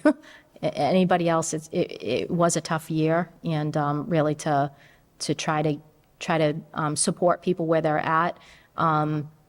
Sometimes different employees, training might be really important. So spending time to let people get professional development balanced out with, if they need, some personal time to, take a class or something like that, that's where we can work with employees. So the state has a certain set of requirements for the employee, but they don't actually create any kind of, what do you call it on the unions, fair market wages, so that we're not competing against other towns? They don't do anything like that. I'm not familiar with that. Like our employees, other than the clerks are in the GEU union, but the employees, the bylaw employees, are not union. But I think really it's just trying to keep up with salaries, and that's, honestly, you're in a great position because you get to see everybody's budget. So, we want to try to be fair so that people aren't leaving here and going somewhere else. But I'm not questioning, your pressures are your pressures. I mean, I'm more just asking a bigger question about how the system works. One of the things that we've seen a couple of times, which I've always thought should be in the budget initially, which is that you hire somebody or they're in a position, and then we're paying to train them, and then we give them a raise because they were trained or meet the certification that they didn't have when they came into the job. And I don't know if this is a finance question or a CFO question, but it seems to me that should be in the budget, because the budget is about predicting. So if you're hiring somebody who's basically unqualified and you're paying them X amount, the budget should either be with the expectation that they're going to be qualified and get paid X amount, or it's going to be X amount plus Y, but it should still be in the budget, whichever the sequence is. Does that make sense? Yeah, I definitely understand what you're talking about. So as people get certifications, they get almost like a stipend, like a bump. I actually, I think that is fair. It allows us to, give incentive for people to get trainings. But I think that makes it challenging. I think it makes it challenging for budgeting, just because if you're putting money in the budget, it's always very lean. So, we certainly would support any ways to give incentive for people, because ultimately, if they are getting certifications, I have several people training right now. If they're able to get certifications and move towards being more experienced, it does make them more valuable. For Karen, this is sort of the purpose of the salary reserve account, right? Like, essentially, it's there as a, I don't want to say a rainy day fund, but to be able to cover salary issues throughout the course of the year, right? Correct, but it's generally there to cover the, like changes that do happen, like the 1% for the non-union. If it's available, then yes, that can be, but again, we'd have to continue to put it in the budget annually. And there are some certifications that are in the budget. I know the assessor gets one, the treasurer collector when they get certified, so there are certain ones that are already in the budget. I would ask a similar vein of questions, that it's more of an HR thing. And my background with the public safety end, a lot of times public safety agencies, when they invest to send somebody to an academy, whether it's a police or a fire academy, will enter into some sort of contract because there is a large investment of time, money for academy, equipment. Have we ever considered, and again, I don't think we're losing people in the first year. I don't think they're grabbing their certifications and running. I don't think that's the case. But just to have a commitment beyond, the potential of losing them immediately after they've attained a certification, that's that golden ticket in their area of expertise. I'm not sure that it's done here. I have seen it in another community where there will be an agreement, with X number of years. If you leave, you may have to pay back the full amount or a certain percentage of the amount that they expect you to stay for a certain period of time if we help to pay for it. Just a consideration. Yeah, I was thinking kind of the same thing, that if you're going to train them and then give them a raise, or they're coming in unqualified and you're training them to be qualified, like, does that demand, like it's a sort of a double negative for the town, because you're paying them more than they're technically worth, and then you're paying to train them, and you're paying them for knowing what you taught them. So and part of I wasn't here in 2008, but, we know there's a storm coming. And at some point, in 2008, I knew people that, people were taking pay cuts, they were reducing their hours. I mean, it seems to me that that's all going to land somewhere, somehow. And I don't know how the town got through it last time, but it's not going to be pretty. And, just like you're helping people, because people need help. I mean, that number's going to things are going to get wild, I'm pretty sure, around here. And the assumption that we could just keep growing 2% a year, I don't think those days are here anymore. I really don't. The eggs are going to go up 6% or 50%. But wages, everybody's just going to have to figure out to charge less so we're not killing each other. Because that's really what it comes down to.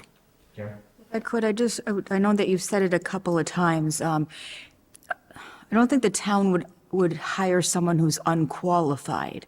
It would just need someone who would just need maybe additional training on, for municipal purposes, or maybe on software or something like that. So I just kind of wanted to, just I agree. to I mean, clarify that. Everybody's capable of Yeah. plenty more if you get the education or the training or the nurturing. But that's also true whether or not you pay them more, too. They'd have to have the the issue. background in whatever topic they're getting hired for. Yeah, Right. But my point is if they've come in and accepted the position at X, then that's their pay. So they're at X. One of the things that, I don't want to get into editorialing, but, is there's a huge gap in the outside world between the owners and the workers. And so when the town says, well, this is what managers are making in the outside world, those numbers are more inflated than they should be generically, because the owners are not taking care of their employees. And so I think we have to be careful about you know, Shrewsbury pays more than Auburn. And so we have to pay what Shrewsbury pays. But we're not Shrewsbury. That's, like, I don't want to editorialize, but I'm just saying that there are pressures that are here, and they're going to just get worse at some point, and we should be cognizant of them. I appreciate your input. I mean, you're definitely paying attention to, what's happening. There is, I can tell you, municipal government, it's very difficult to get qualified people right now because there are people that are just chasing money. And it's, I mean, at least in my experience, it's not always about just money. You have to have, like, Yeah, and I think to your point, it's not just difficult to get them, but it's difficult to retain them. Yes, And absolutely. it's difficult to just, sustain a normal year of business. And I know as a committee member, I've seen it, for many years where the budget just becomes, you don't want to be narrow-minded when you go through the budget process because it serves you no positive function. And again, I agree with you, at some point, I've seen communities level fund their budgets, and Auburn has done that in the past. And as you can see, some of the budgets we have before us today, even though inflation might be at 2 or it might be at 2.8 right now in general, it can be at 2.5, but some of these increases are less than even the inflation. They're at 1.2 and 1.7. So, we're doing our best to, keep salaries and things in check. And it's hard to compete. I could see how you could mention something like Shrewsbury. There are times when you can go to like communities and you can be competitive. But then there are other times where you're not dealing with it as a municipality, but you're dealing with it as an industry or a skill set such as fire or police or education. It's a little tougher because education is global, it's national, it's not municipal. So there's a lot of different variables that speculate whether or not somebody can compete. And to the point that the chair made earlier, it serves us no purpose to put someone on. So let's just take a number and throw it out there. Somebody with a $60,000 salary, it could take us $25,000 to $30,000, if not more, to get them up to speed in 5 months. Now we've invested over 50% of their salary into the first couple of months of having them, and as soon as they get that, they go to the bargaining table somewhere else. That's what we're trying to prevent. So that's what Kevin was saying, that Right. if we're going to do the training, if we're going to make a commitment to you, you should logically be making a commitment to us. But it's a difficult balance. There are employees to your point that it doesn't matter what you do for them, they're gonna rein it in and they're gonna jump at the next opportunity because the only thing they care about. And to my point, when Ed Kastanovich was leaving, we were very blessed. I mean, he was an extremely talented individual in finance. He could have gone anywhere and written off his ticket, but he chose a dedication and a role to stay committed to a community. And it was a dual benefit. And as I mentioned when we were thanking him, that's a rare instance today. It's not something you see a lot of. So as a community, we have to, we get it from different angles. So it's not an easy thing to balance. And I It's not see your easy to point. change the culture. At some point, right, it doesn't. The culture has to change a little, and I think it's a work in progress. But to your point too, there are going to be maybe some years where we're going to have to level fund because it is getting tight. Thanks all good commentary. I know we're early in the budget season, but I think this is all stuff that sort of some of these discussions sort of go across, multiple budgets. So I think it's important to say. I will say, I did have some work done at our house this year, and we had a contractor who had never done business in the town of Auburn before, and she was extremely complimentary of all your staff and office and the procedure, and she made a point of she wouldn't hesitate to do business in Auburn again. So Thank you so much. it seems they're doing a great job. Yay. I'll say I had Mike do some work at my old house, and he was great. So Oh, yay. Thank you so much. We're ready to move on to Conservation Commission? Conservation. So conservation, we have, so conservation has I just want to point out, the land use coordinator is paid through four accounts. So it's through conservation, planning, Zoning Board of Appeals, and then also the Conservation Fund. And we were able to, this past year, very, very excited that we were able to hire the land use coordinator, and he was actually a former member of the Conservation Commission. So he had 17 years on the commission.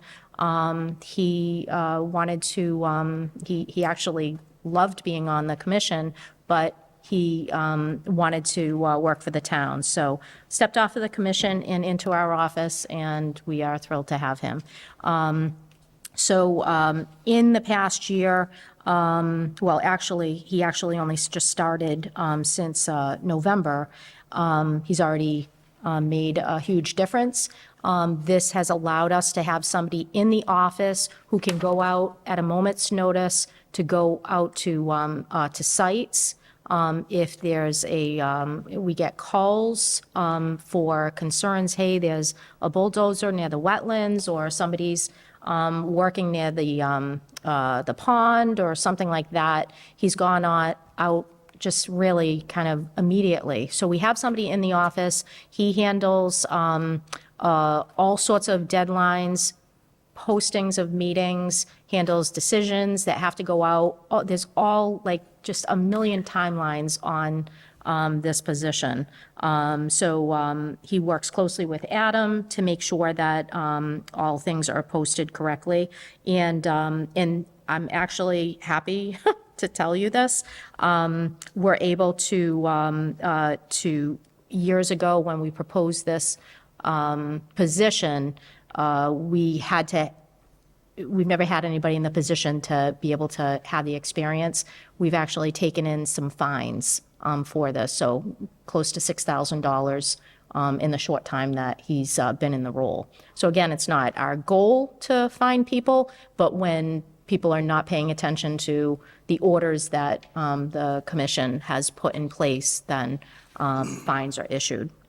But having the ability to recognize when people need advisement.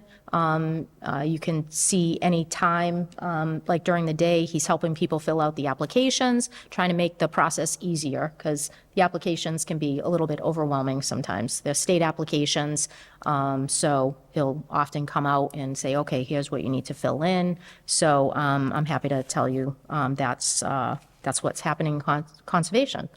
Very exciting in the past several months. Any questions on conservation?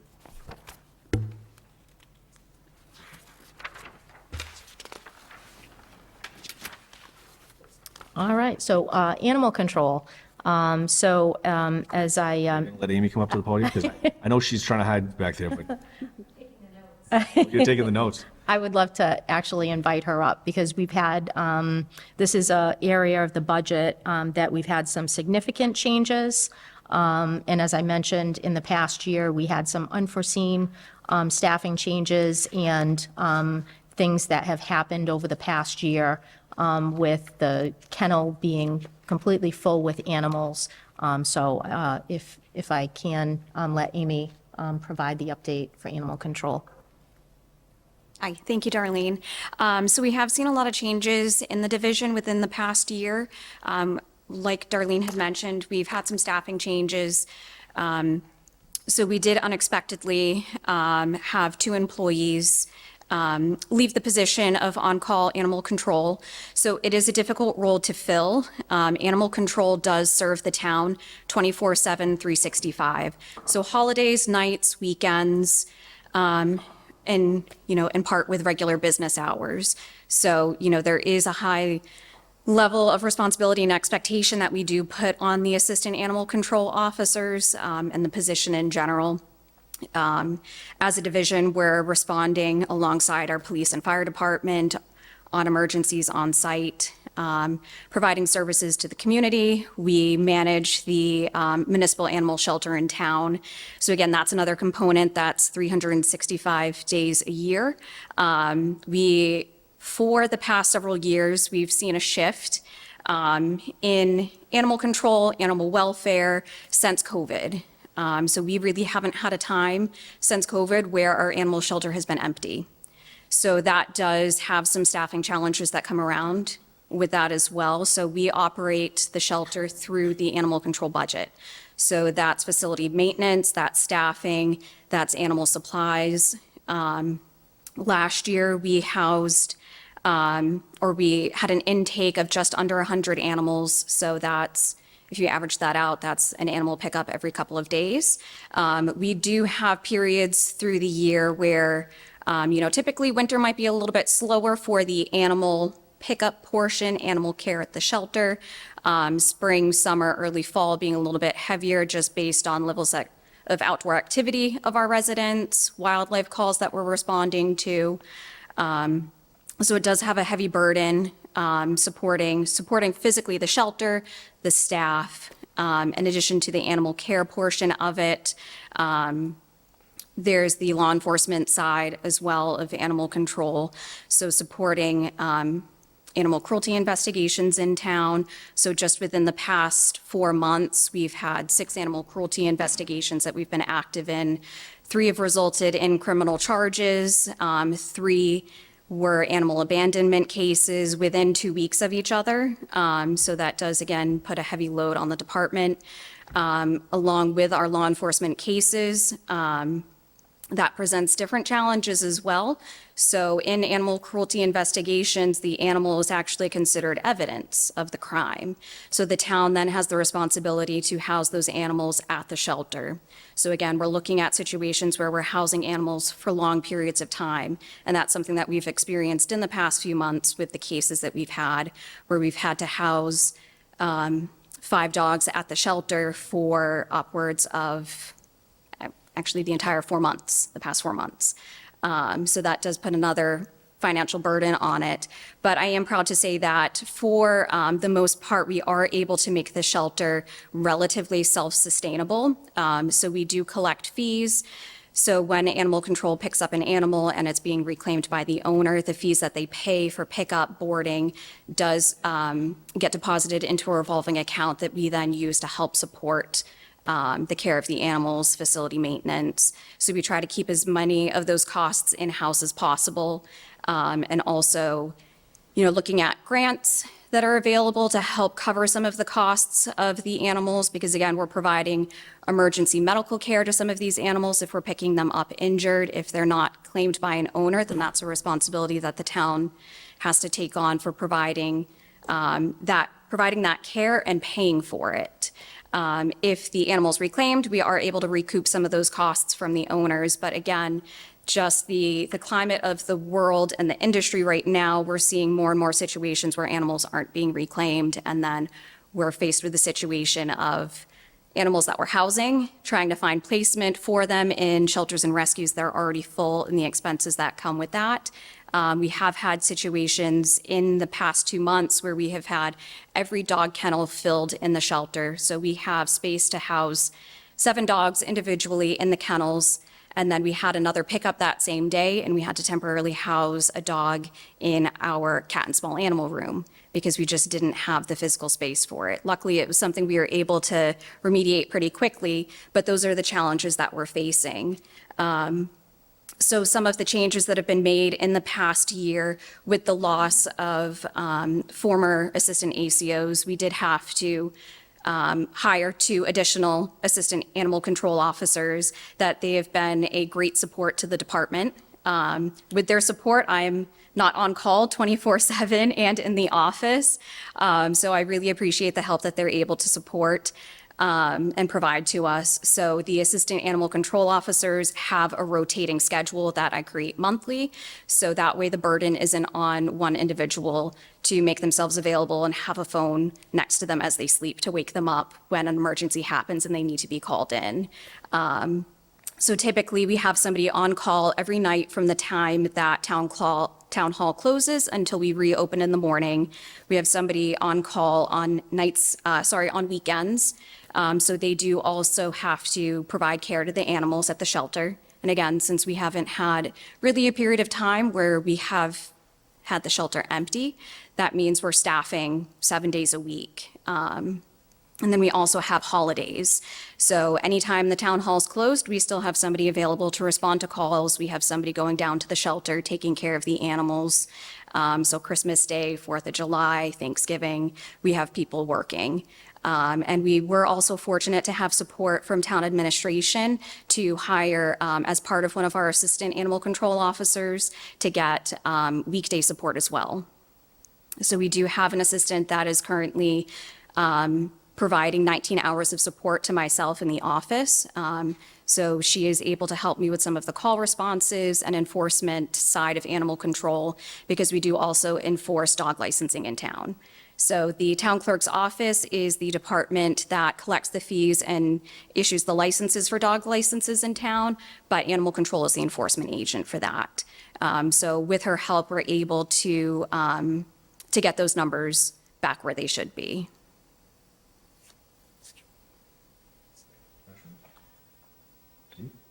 Do you adopt out of the shelter directly to?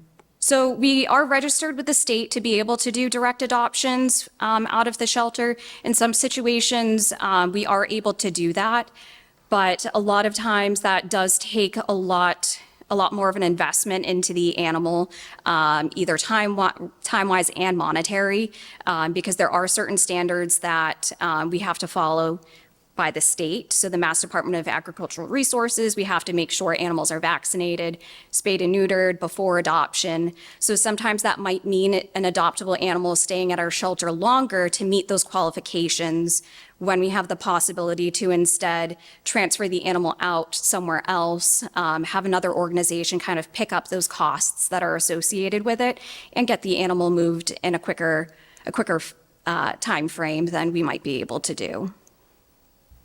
We were talking earlier about the chicken vote, and I'm curious as to how many calls you get over like farm animals as opposed to cats and dogs or chickens. We get a lot, and chickens are definitely a hot topic. We've seen an increase in people that want to do backyard farming, increase their own personal sustainability, feeding their own families. One of the issues that we've noticed in town is we don't have regulations for that. So it's something that our department has been working on for several years. We've brought it in front of town meeting at least twice to try to get regulations in place, because it's something that we receive a lot of complaints for. While backyard chickens in the right areas are great, it's not sustainable to the community to have them everywhere. If you're in a tight neighborhood, we've had situations where people are using their neighbors' fences to help keep their chickens contained. Issues with specific to chickens getting loose, wandering onto people's properties. Unfortunately, sometimes with livestock type animals, there's an increase in rodent activity, so additional rat complaints. So it's something that we're seeing a problem. Typically this time of the year, your local stores, your Tractor Supplies, agricultural stores have little chicks available for purchase. So people start purchasing the chicks, bringing them home, and we're in a bit of a bind where we don't really have anything that we can enforce. But I am happy to say that we have pursued with town administration the formation of an agricultural committee. So that committee was just fully filled. So it's a 5-member committee with one alternate on it. And they will be reviewing, some of the concerns that we're seeing related to agricultural animals in town, livestock, and hopefully it's a goal that we would like to see the committee make a recommendation for some sort of bylaws or regulations in town for that, because the issues aren't just limited to chickens. We've had to respond to loose cattle in town. We've had loose goats in town. And obviously those become a public safety concern. So we had once a report of a resident that got a cow. It escaped from their property and ended up on the train tracks right next to Route 20. So obviously there needs to be some regulations put in place just for the public safety aspect of it. Third time's going to be the charm. We're hoping. I have a couple of questions. The agricultural committee, is it currently fully staffed? So it's a volunteer committee. I believe, just filled the last position within the past 2 weeks. So we are hoping to get that committee moving forward with their first meeting so they can have an organizational meeting and we can kind of discuss goals with them and get them on a regular meeting schedule. I was listening to the on-call holidays and weekends of the support that you get. How many of those calls do you get are tagged animals that, a lot of people might have a cat or a dog that's really confined to the home. They go out to get some groceries out of the trunk. The dog gets loose and starts zipping around the neighborhood. I'm just curious, do you get calls for animals that are escaped from their house and then the owners, frantically out there trying to get them again? We do.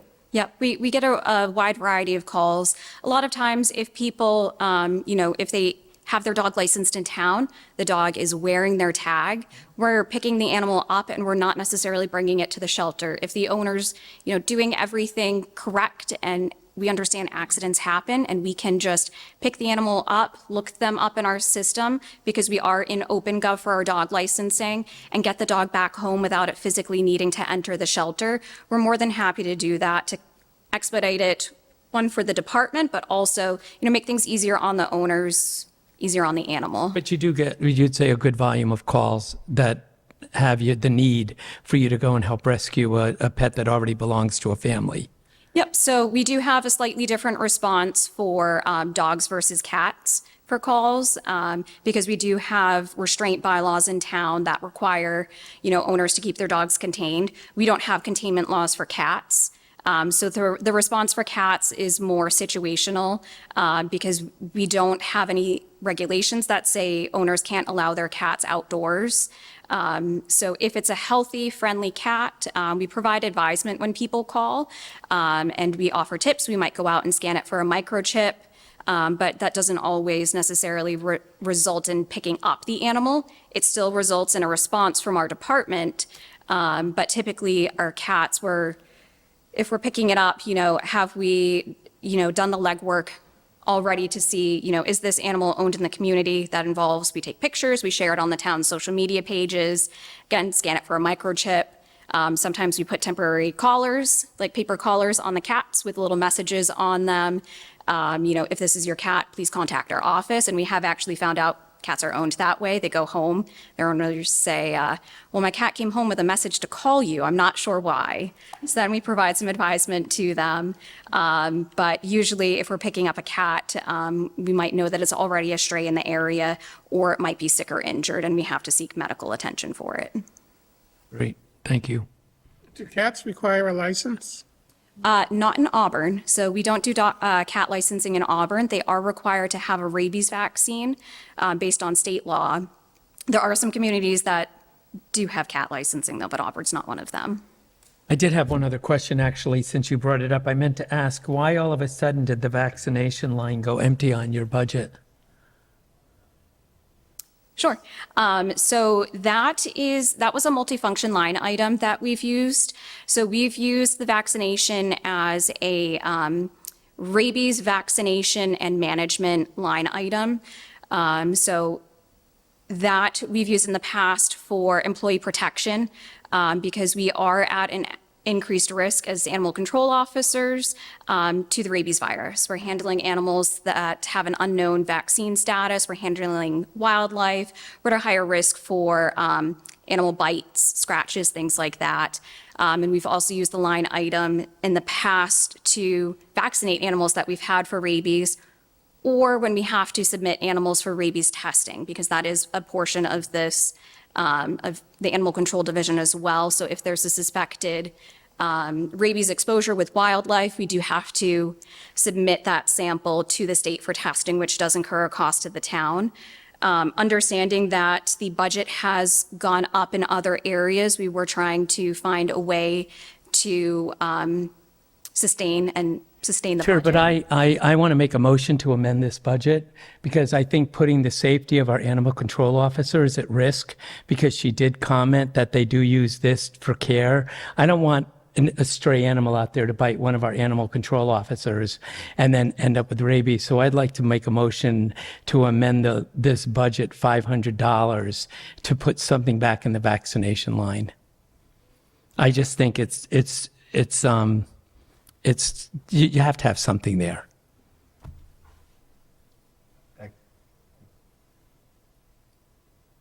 I'll second the motion so that we can vote on it. Yeah. Can we just, put it for discussion? I'm just curious if town management has any other funds or accounts that they would utilize for such. Well, we can definitely put it up for discussion. I just don't think I'm going to be comfortable approving. So the dilemma and why I bring this up is because I believe when we're done with the next budget, we're going to vote for this as a whole. And then I'm going to not be in favor of it because of this one line. And I don't want to, I'm going to hold the rest of I could still lose because you can all vote the way you are.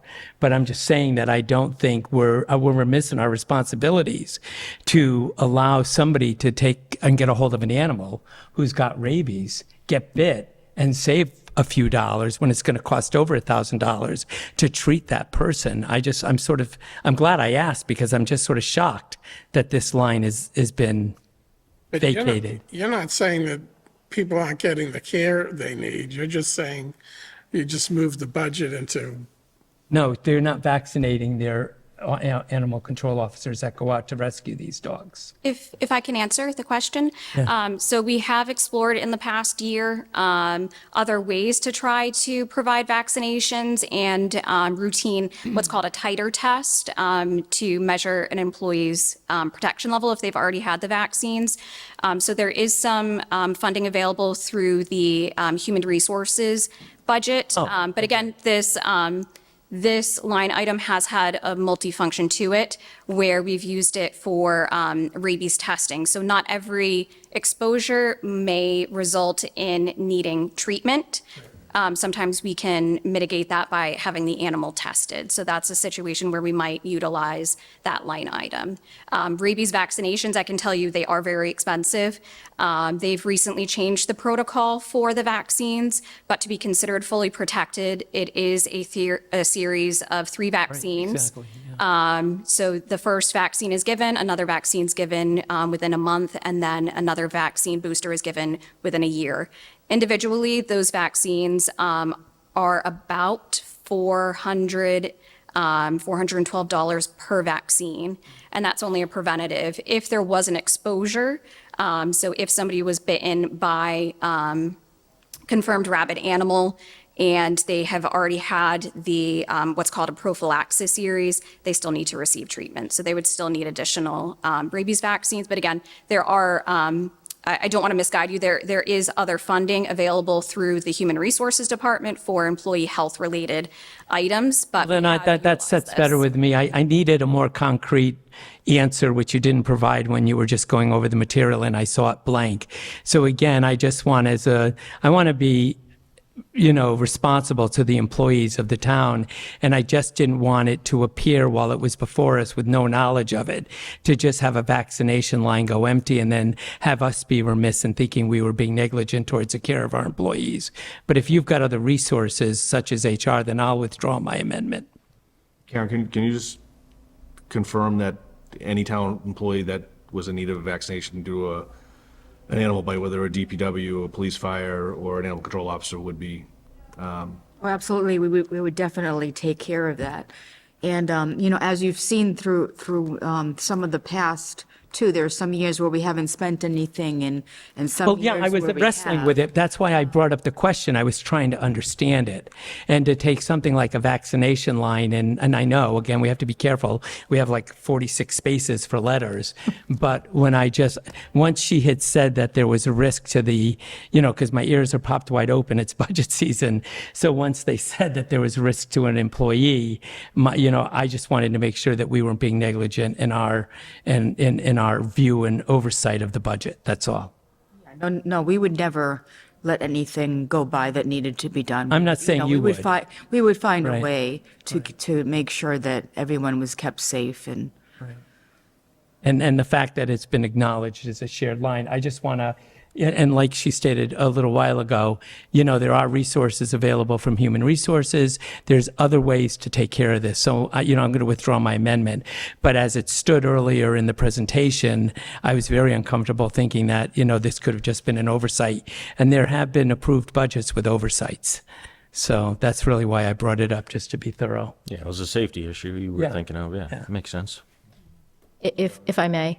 So thank you very much for noticing. We did have it as a request, and that item, that line item, as Amy is describing, it is a multifunctional line item. We had a major change in the department, so we recognize that we have an increase, significant increase within the staffing.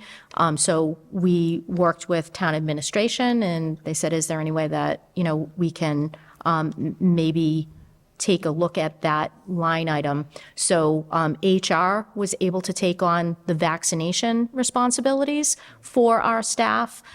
So that part moved over, but that also, like, just so you're aware, that line item, it's there because we never really know how many exposures we're going to have. Obviously, it's not something that, like, you can, I think, as far as when we have to submit those to the state, there's a cost of doing that. So the animal has to be collected, so you have to have a staff person go out, collect the animal, has to be brought to a vet, professionally euthanized, prepared.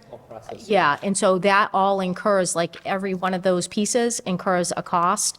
And so we could have no exposures, or we could have, 6 exposures. I mean, one year we did, Amy was like out all the time collecting these. So that's why it's there. The staffing needs have changed over to the HR, and that was through the support of town administration. So HR does take on the vaccination part of it and the prophylaxis, but it doesn't mean that we don't need money there. So we're willing to obviously work with town administration and, see how it goes, and, we may be back next year and ask you for it. So my question is going to be relative to, are there any offsets or other grant sources or any other ways that we sort of minimize the impact on this budget? Certainly, I think it's important. This one's an important year to discuss this because you've got such an increase. I mean, I think of all your other divisions, they were all 1.7s, 1.8s, and this one is bumping the entire division up to 6.6 just on this one budget. Sure. But where else are you trying to minimize things? And as I was sitting here in different discussions, I know that we see the overlay of all of our budgets. So I'm thinking, when we see Bay Path come before us, they have a vet tech program. Are there internship opportunities to help care for some of the dogs? We do Norfolk Aggie for larger animals. There's that's just where I see some of the overlap relative to your work. So I just, with what else is out there and where we're trying to minimize some of our costs. Sure. I will, I'll have Amy jump in, but there's like 3 things that are jumping off my lips. So for the assistant animal control officer that we're now providing to Amy within the office, so they are already looking at all of the delinquent dog licensing and late fees. So that is an area that Amy just literally didn't have time to chase that. So that is already something that we're bringing in more money by having the extra staff on some of those delinquent fees. We already looked at it with town administration to take a look and see what the late fees, maybe those can be looked at to see if you have an animal and you're a responsible animal owner and you're getting it licensed, great. No change to your license. But if you are somebody that habitually does not license your dog and those late fees can add up, those are things that we're looking at. So we're not looking to hurt people that are doing it the right way, but maybe people that are not as responsible in their duties. Amy also is very active with the state for, I know I'm going to mess up the acronym, but the Mass MVMA. Yep, the Massachusetts Veterinary Medical Association. So she's very active on that, and so there's money that comes from the state for a certain number of stray animals that need care and spay or neuter services. So she actively seeks that out. And then a third thing that I know, like literally we're in it right now, and I'd like to, just let you know something really happy. Amy is very active on social media and very connected with, people that want to partner with the town. So we have a resident right now that is coordinating a youth group and Junior and National Honor Society, and they literally have a donation drive right now for the kennel to help supply some supplies. So anything that they donate, we're, as municipal employees, we can't ask for donations, but if somebody comes to us and says, hey, what do you need? We get a whole list.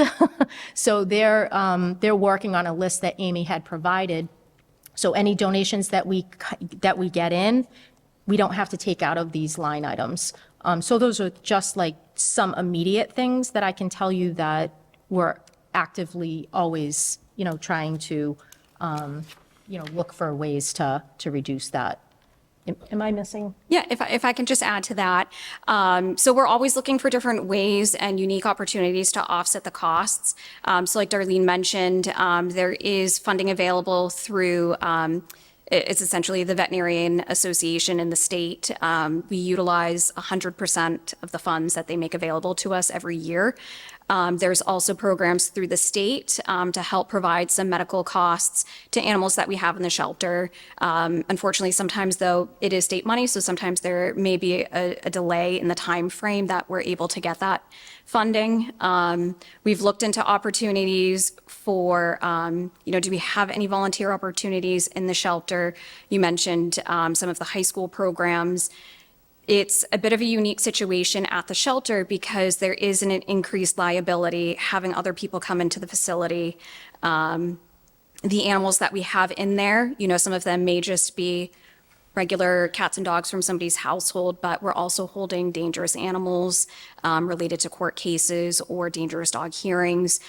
So there is an increased liability and risk to having other people handling those animals. And certainly, we would take consideration if it were a minor part of a high school program, because it is a bit of a different setting if they're being trained in a veterinary clinic setting where an owner is bringing in their animal, there's a known history with the animal, the behavior, its medical history, what vaccines it's had, versus animals that we're getting in that might have contagious diseases, unknown vaccine history if they've ever been vaccinated, and unknown temperaments. And again, every animal might be a little different too in a shelter environment.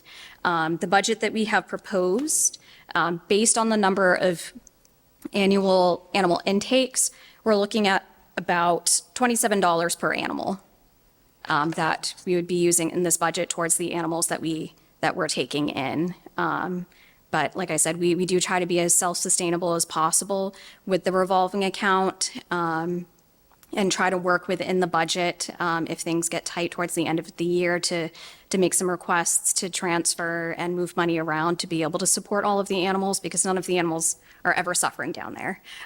We treat them like our own, and we do everything that we can to make their stay in a shelter as pleasant as possible. But again, we also try to move them out so they're not stuck in a municipal animal shelter. So I think that was a good point. You brought up the revolving account. So obviously as a dog owner, I'm looking at this going, that's, 1 year's vet bills for my dog, and there's no dog food here, which I know it's, $60, $70 a bag. That's not here. So those other costs are coming from, are being supported by the revolving account, which is licenses and fines? So the animal control revolving account is separate. So those are just fees that we're directly collecting. So most of the time, those are boarding and pickup fees. So we do have a fee, if the animal comes into the shelter, that would be our pickup fee. If it's staying overnight, those would be considered boarding rates. So those would get charged.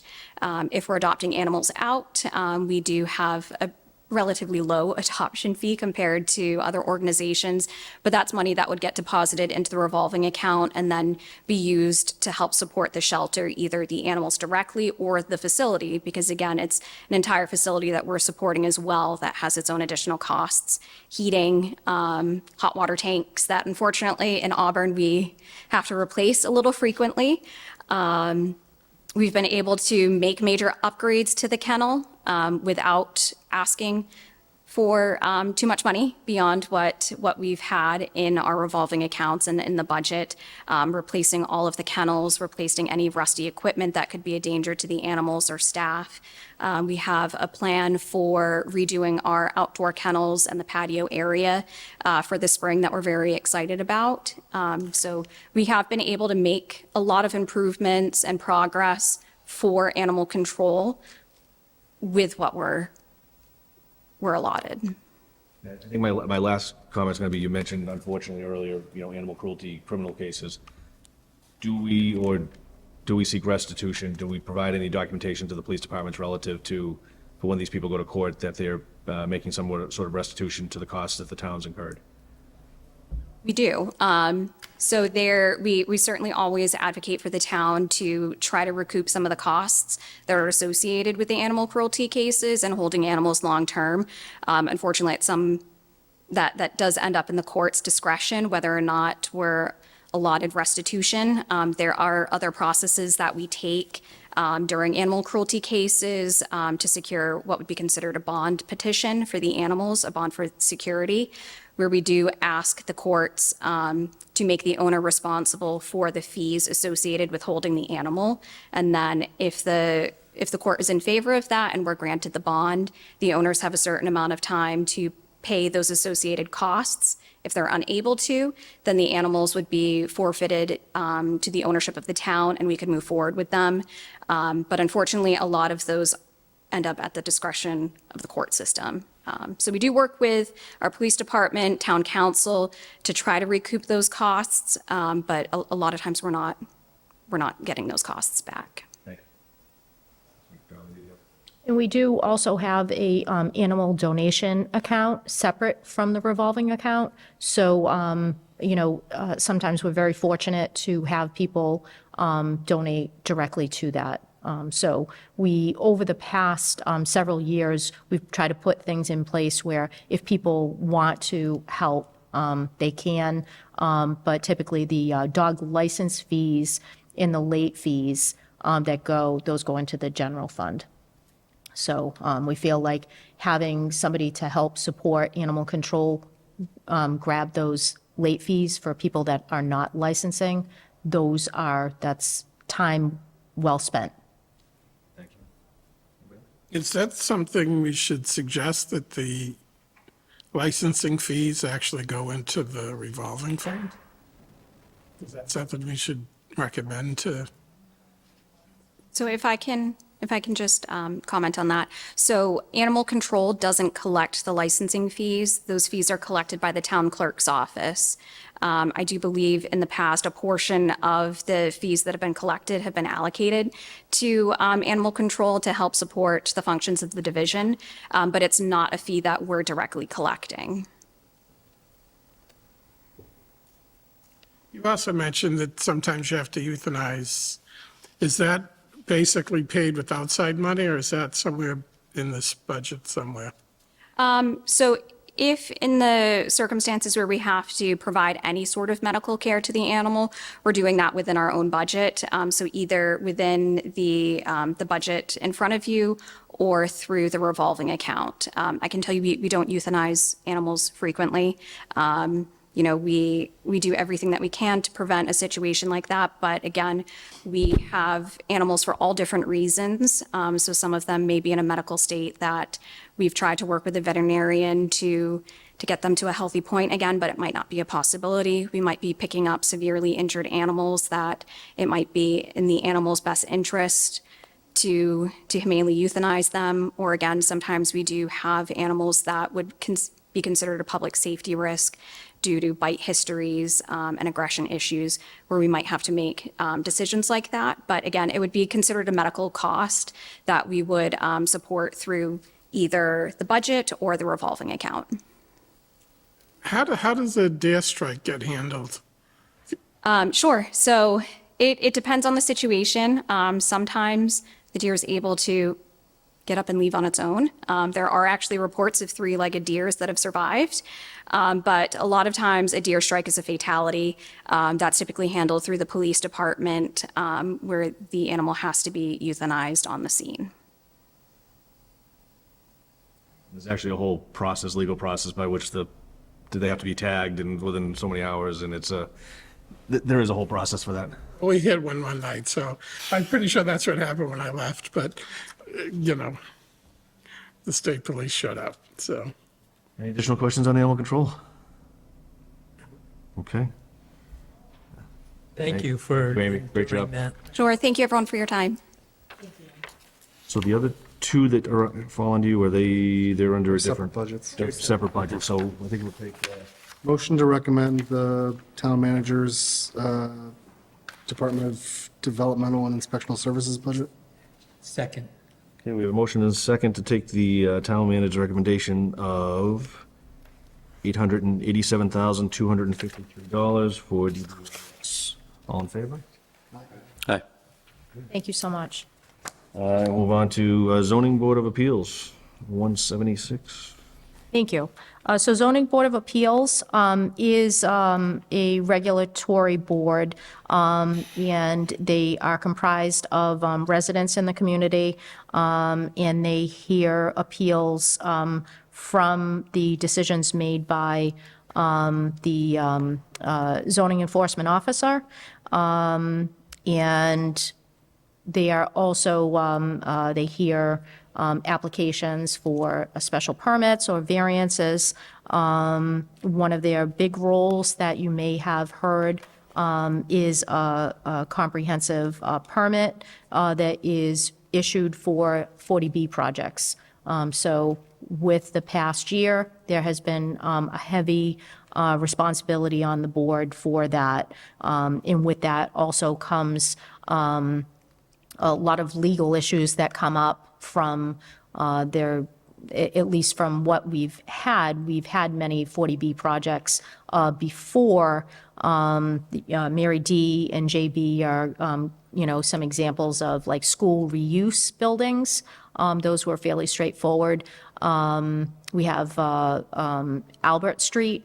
We have a large development going on actively right now with several buildings completed, and a new building going up about every 6 weeks.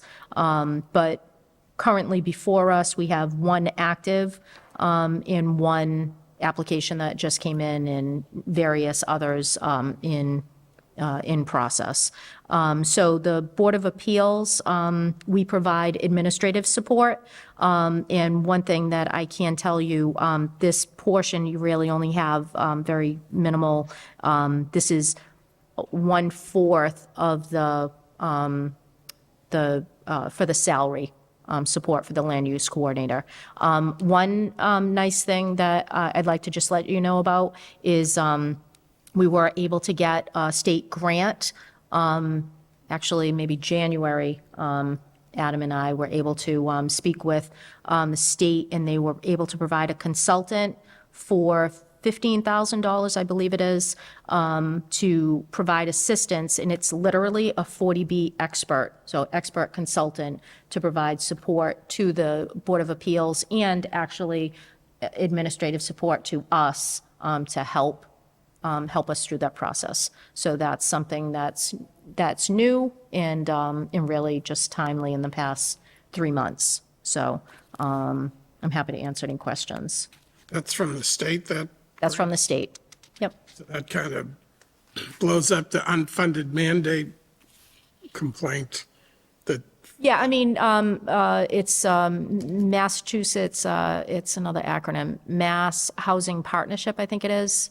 And they do, so they offer 2 grants. The first one, I believe, is 15,000. The second one, they will offer for 10,000 for a second project. So they're basically trying to, give wings to the boards so that they can, go through the questions and the trainings. We actually had a public training, and we have it posted on the website.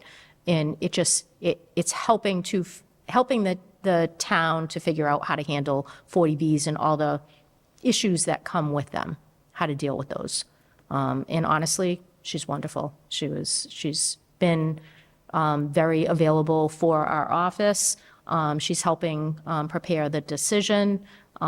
She's able to say, no, you can't do that. No, you can do this, offering options. So I know it's a challenging application for the town to have, especially multiple, but at least having somebody who, I think she said she was doing it 30 years.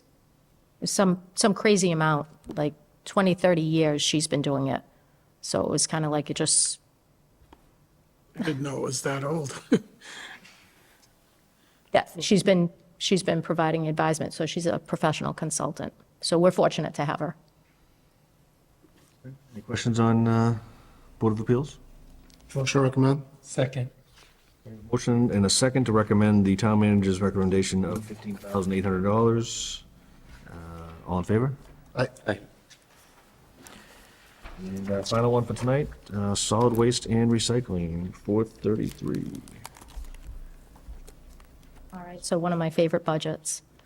Solid waste and recycling, I'll just give you some quick, I know it's getting late, so I could talk forever on this, but you tell me when you want me to stop.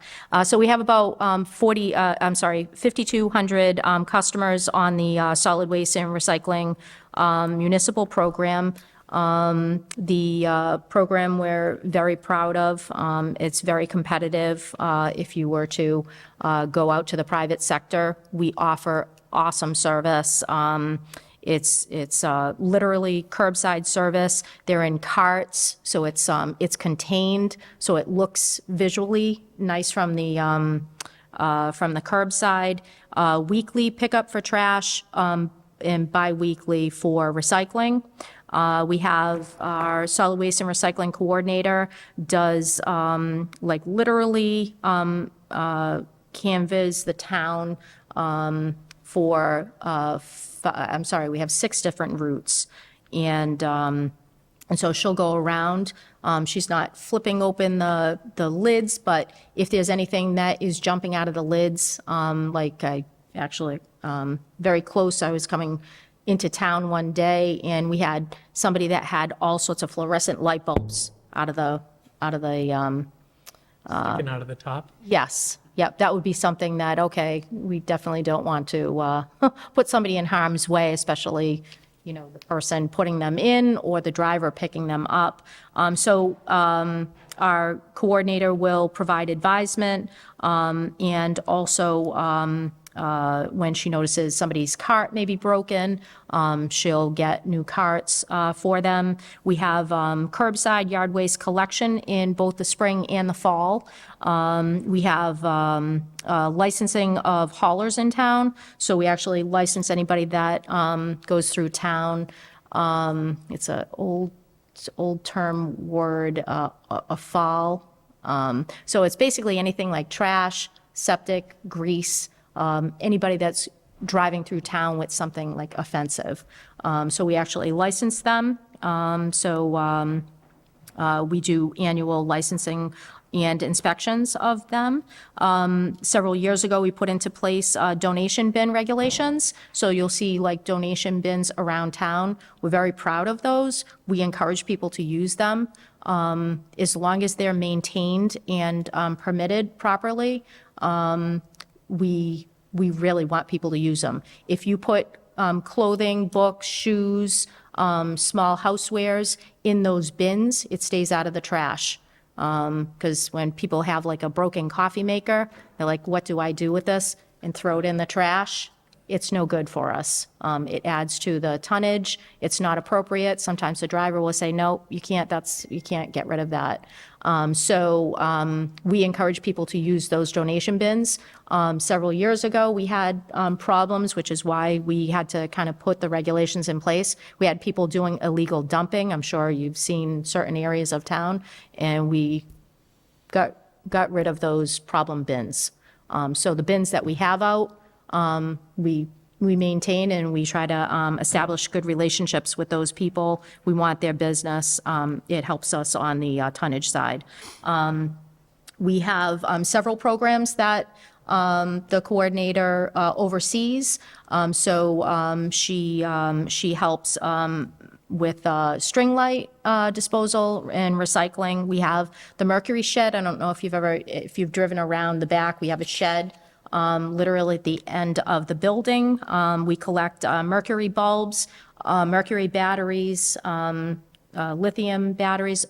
Everything goes in the shed, and we're able to get rid of it absolutely for free, and it keeps it out of the waste stream. And mercury has a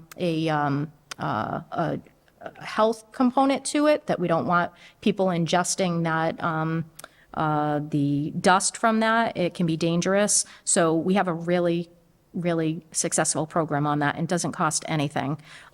We sell discounted Sharps containers so that Sharps don't end up in the trash.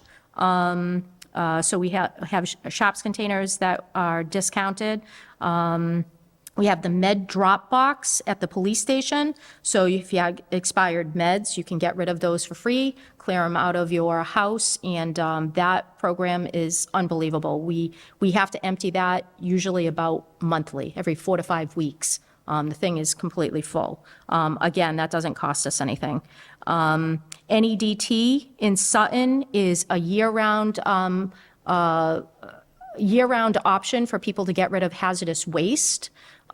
We do events every 2 years for household hazardous waste. But if somebody has you're cleaning out your garage or your basement, and you find like mercury or used oil, something nasty, you can get rid of it at NEDT in Sutton, so right down 146, about 15 minutes from here, and we're very proud of this. The first $85 is free. So you can go there, they come right out to your car, they see what you have, and they give you a price, and if it's $85 or less, you don't pay anything.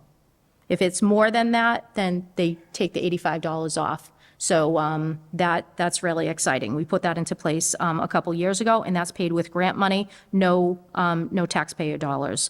Then we have compost bins and rain barrels, also part of that. That also helps take food waste out of the waste stream, which is the heaviest component of waste. So we encourage people. This program has taken off in the past several years. Really very exciting. We have a couple of events that are notable. The household hazardous waste, again, every 2 years. And then we do a cleanup day every year, which is just a fabulous day. So we work with the chamber. We partner together with area businesses, and we're able to take all sorts of different things for free.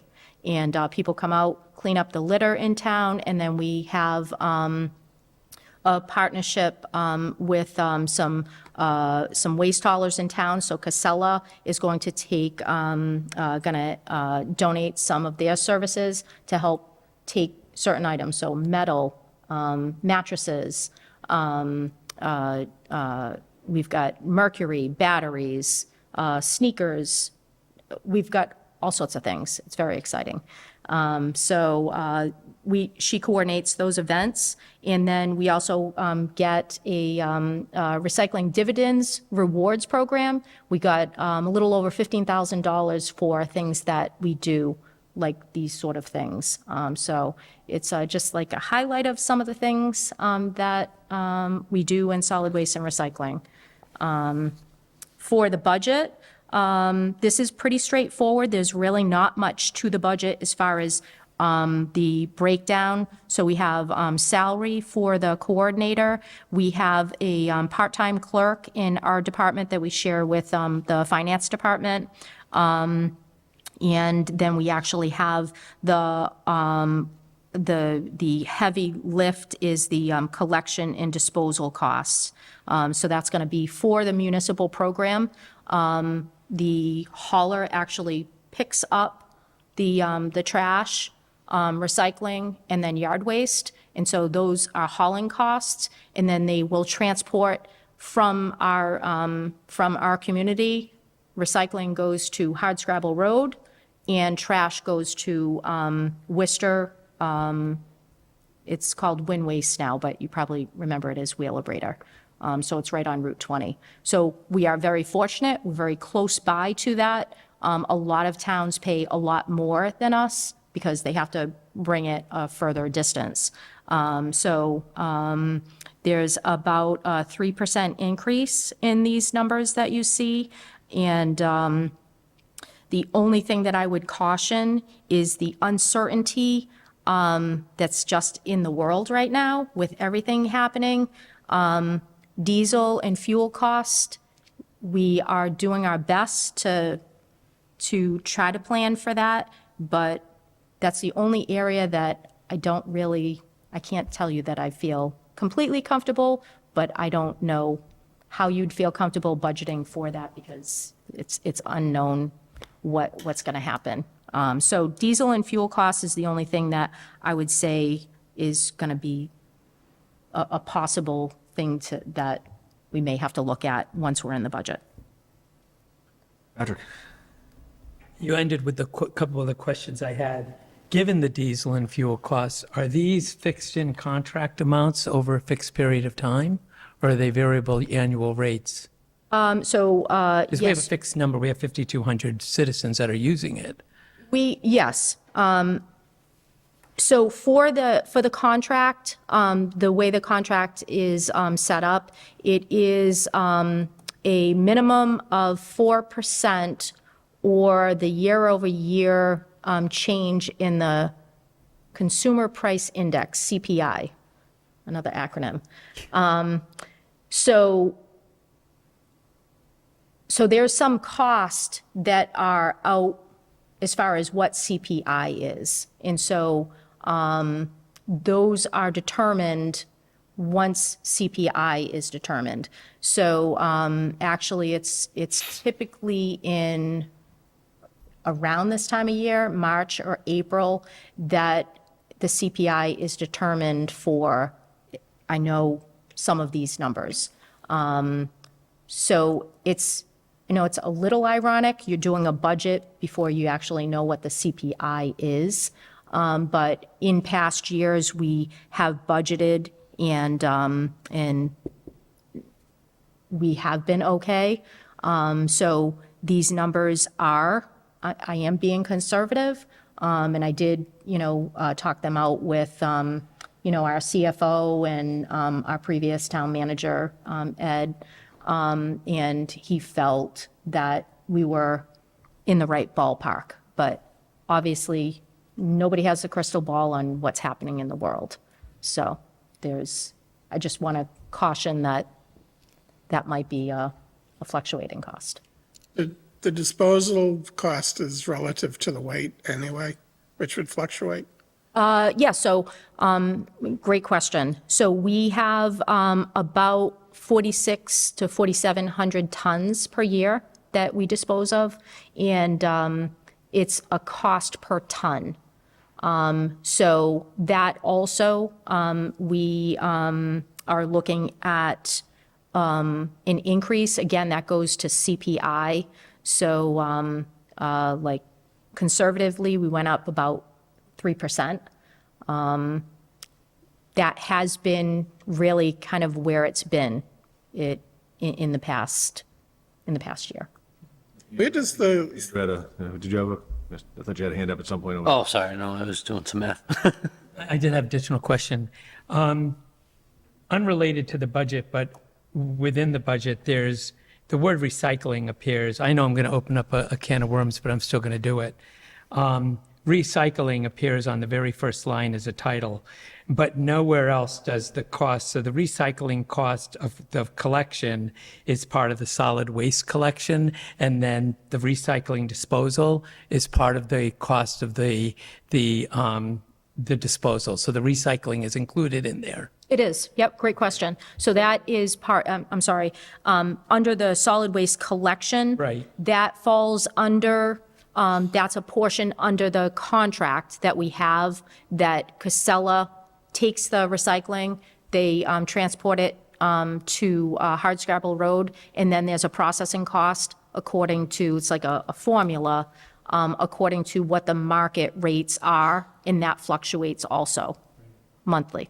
And I guess I'm going to dare to go there because it doesn't mean that because we start something and it seems like a great idea that it is. But I drive through town on collection day and I see a ton of people that are trying their darndest to try to separate their milk containers and various things. And some things say you can recycle them. Other things don't have the code. It seems like our economy or our world is not, the distributors haven't caught up after all of these decades of trying to recycle. And I know from living here in Auburn and traveling to family in Connecticut or Maine or Baltimore or Florida, that when I arrive in other people's homes, I can't help because I get the distribution list here that what's being recycled in another area isn't considered recycle here. Is there anybody driving, just in your professional opinion, it almost seems easier because it's very light and it's an empty plastic bottle to just throw it in the trash and reduce our tonnage than it is to be paying for all these extra dollars for recycling when it just doesn't seem like the nation has its act together. And I know I'm one person, but I can't help but to notice the large disparity in what's happening in just around us. And when I go into someone else's homes, I've had people in my home and they walk by and they go, well, you can't recycle that. You can't, and that doesn't, so a lot of people's general concept of what's even falling into these two categories is so distorted after decades and decades. And we're spending money and we're going through this ritual. And I'm just wondering, while I had you, and in some ways it's relative, but it's not. But do you have a professional observation? So this is a great question because even within the state, if you are at different recycling facilities, Springfield takes something different than Central Mass. And these are things that are, so there's an awesome video that somebody did because solid waste and recycling, people that are into this are into it. And there's like a video that they put out several years ago. Recycling is always changing, and they got kind of like a little song with it. And it shows. The dance is coming. It's honestly, Too late to sing right now, Dorothy. I just love this video, but it goes to the point of what you're talking about, like milk containers, like the cardboard milk containers. We used to always recycle those. They don't recycle those anymore within our program. Pizza boxes, people think you can't recycle a pizza box because it has like a little bit of grease on it. Yes, you can, but if you've got like, the last piece of pizza stuck to it, no, you can't recycle it with the last piece of pizza on it. So like food waste doesn't belong in recycling. They tried to, the state, DEP has put out all sorts of really cool marketing materials to try to make recycling and in placing waste appropriately in an easy way. So it's like like 4 different categories. So you've got cans, you've got bottles, you've got paper, and I'm sorry, what's the last one? Plastic. Plastic, thank you. Sorry. So they're spending a lot of time on trying to make these things like cool and easy to follow because they know that for the most part, people like wish cycle. They want to recycle something because they know it's the right thing to do, but they end up putting it in the bucket and you can't you can't recycle Does it. that have a financial impact on our budget? It does. Because we're putting stuff in there that doesn't go in there. So that's why we have the recycling coordinator out going around and looking at what's happening curbside, because if you can address things curbside and let people know, like, hey, this doesn't belong here, but let me show you where it does, there's value to that. It's a little difficult if it's not overflowing because they're just looking at a closed It is. It is. realistic. But they do have, they do recycling audits. So they will take a portion of, like, say, route, like the Tuesday route. They'll say, okay, we're going to do an audit of Tuesday, Thursday, and Friday. And they will take that truck, okay, we're going to take Tuesday truck, you're going to go back, and then they'll dump it on the floor. It's actually pretty cool to see. They'll dump all the recycling on the floor, and then they have a worker that will pull out, like, everything that's trash. Trash goes over here, recycling goes over here, Tangler's over there, and then they measure it out. And if you have a proportionate number that's higher than what can be used for recycling, it's all considered trash. So now the whole thing gets sent to the wheel. And then there's no, so if you look at the process, there's a process forward, but a lot of good it's doing them to do that exercise because they're not reaching back out to the community and saying, listen, we found a disparity and we want to educate you because things are evolving. And all of you people have done this. And that's the problem I'm having with all of this, is there's a process that, and you've articulated it perfectly, but where's the fix, you know? So the fix is in education. So we have recycling dollars, we have grant money that doesn't, again, not part of this budget. We send out mailings that we have done in the past. So we haven't, I think we're due to do a mailing. We choose different things. We actually had, Pizza Cat, I think was actually Amy's cat. And it was a cat, something cute to catch people's eye. And it was all about why, can you recycle a pizza box? And then it showed like what you could and what you couldn't. And so you try to like match something that somebody would not think is boring and is cute or cutesy or like nice marketing material. And then you send the message. And then we also do outreach to the schools. We have programs that we do in the library to teach the young people. So we are really trying to get messaging out. Thank you. You're welcome. I just want to be clear. I could recycle a pizza box that's greasy. Yes. It seems to me I wouldn't do mailings. I would buy stickers and have somebody go out and put a sticker on each lid. We do that. And then I got a warning list, a warning once that said I had, but it didn't tell me what it was. Okay. But that's not my point. If instead of sending out a mailing about what you can recycle, put a sticker that says you can or can't recycle this, like you have the instructions on the bin. Yep. So that when you're opening the bin or it's on the top of the bin, whatever, on the inside would be better because it would be exposed. Even if DDI. But you have that list that says pizza boxes is okay, milk cartons is not okay, and just have a quick list because that's what you're mailing out, basically. And we have done that. So we've done those mailings where it's actually a magnet, so you can take the mailer, like literally the mailer, and then you can stick it on your fridge. So we have done that in the past. We've done pizza box cat in the past. We've done plastic bags, don't bag your recyclables.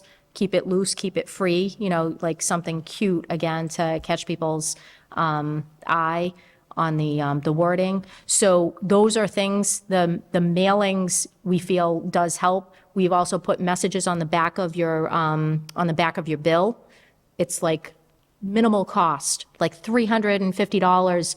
You're I know sending a it's message cheaper. out to 52. What I'm saying is, buy a decal and put it on the We lid. do have those. So So, that there's no, you put it there so they see it. yes, And they're going to see it 52 times. or Thank you. 26 times. she does put I'm not gonna put it stickers my on the, refrigerator. yeah. You know what I mean? Like, it's just, I might read it, but nobody else in the house will read it. But, you know what I'm saying? Like, I would be a little bit more proactive in getting the information where the information gets used. So we ordered those stickers within the past, like, year and a half. So when she goes out and she has to stop because somebody has something that is not compliant, she adds the sticker and leaves a card. I'm sorry if you didn't understand what was years the ago, warning but- was, but hopefully our programs come forward from there. To just close and reiterate my point, and just, there's a lot of other commercial, like large corporations, and like you said, what happens in one area doesn't happen in the next. And they've got these recycle things tattooed to their products, and we can't use them, and we don't know that. It goes back to your point that the average person that really wants to do a good job and has that separated in their home is probably contributing to the 80% that's now going to make the rest of the other 20 waste because they just have no way of getting in front of it. I mean, I can tell you, the facility on Hardscrabble Road does an amazing job. So the truck will pull in, empties the material, it goes up on a conveyor belt, and there literally are people that will grab stuff off the conveyor belt that's not compliant, and they do it at like a lightning speed. So, picture like 6 people on either side of this, and it's going by, and you're grabbing like different things. So they are going Right. through The it, effort's being made, but- I right. understand. But the more trash you have on there, they can't get everything. So, Thank you. And we do get a credit for the recycling at some point, at some degree, for cardboard, or is it all just? so cardboard is, I think they call it OCC, so old corrugated cardboard. That market is usually like one of the most lucrative, but that goes according to like what's happening in the world, like, Commodity. yeah, exactly. My other question is where does all the leaf pile stuff go? So It's getting rehauled. yeah, so after the great rain. question. So the curbside yard waste gets picked up by the hauler again. That program, they go on your trash day. They pick up your yard waste. They bring it to our DPW pile. It all goes there, and then once a year, DPW will get like a tub grinder, and then they grind all that material, and then, I'm sorry, They were doing it this morning, actually. Yeah. oh, okay. I nice. drove It's by it usually and they were doing it this this morning. time of year. So, My question is where does it go then? Because it disappears. yeah, I think that material, once you grind it up, it's like mulch, so it becomes very valuable. I can't speak how DPW gets rid of it, but I think they make some of that available for residents, if I'm not mistaken. But a portion of that money for the tub grinder comes from our contract. So we do get money from the hauler to kind of offset that. And to that point, I just want to compliment your department because I've lived in Auburn for years, and even maybe less than a decade ago, I was one of those people that at least once out of the 4, 3, or 5, or if not twice, they were missing our street. And I'd have to say that in the last 2 or 3 years, it may have happened, but they're very much on the ball at returning, even the same day. And I want to thank your department because I think you guys being the watchdogs and being a liaison, and with the citizens in the town being aware of having a place to call, that it's improved twofold. So thank you. Thank you very much. Going to try and close out because as we get Yeah. late. Just all the time. We got till midnight. Yeah. So just numbers wise. You do. This one's obviously a big number, but residents pay a trash bill, correct? Yes, the people that are on the program, the 5,200 plus. Pay the trash bill. Yes. And that goes towards this number here. Does that go into, goes into the general fund to be utilized? Goes into the general fund, To be and utilized towards the payment of this amount. Is that correct? Just want to make sure that was on the record. Any other last-minute monetary questions? Motion to recommend. I agree with him that, you see the trash in other towns and you just go, oh my God. Auburn is like light years ahead of them. We're doing a good job. Just my compliments to you and your staff. This was a complicated presentation, and certainly you're passionate about everything within your department and knowledgeable as well. So it was an impressive. Sorry, we took a good chunk of your evening to get through all this. But now in future years, the board won't change and we'll all be educated, so it'll just zip. I forget from you. That's why I need somebody new every year so we can. Thank you very much. I'm probably very biased, but I think we have the best department. But I am really very proud of my staff, and I appreciate all your questions. I spend a lot of time preparing, so I thank you very much. We have on this on the solid recommend. waste. We have a motion to recommend. And we got a second. Oh, We have to pass George, it first, George is speaking up. It's definitely getting late. George is piping in. So we have a Passed this already? I recommend. Motion to recommend. So, solid waste, town manager's recommendation is $1,477,633. And we had a motion and a second. All in favor of that? Aye. Very good. We had minutes. If there's no questions on the minutes, we'll deem them as being accepted. And we are at our point of adjournment. Motion to adjourn. Second. We have a motion and a second. All in favor? Aye. Aye. Very good. We are adjourned.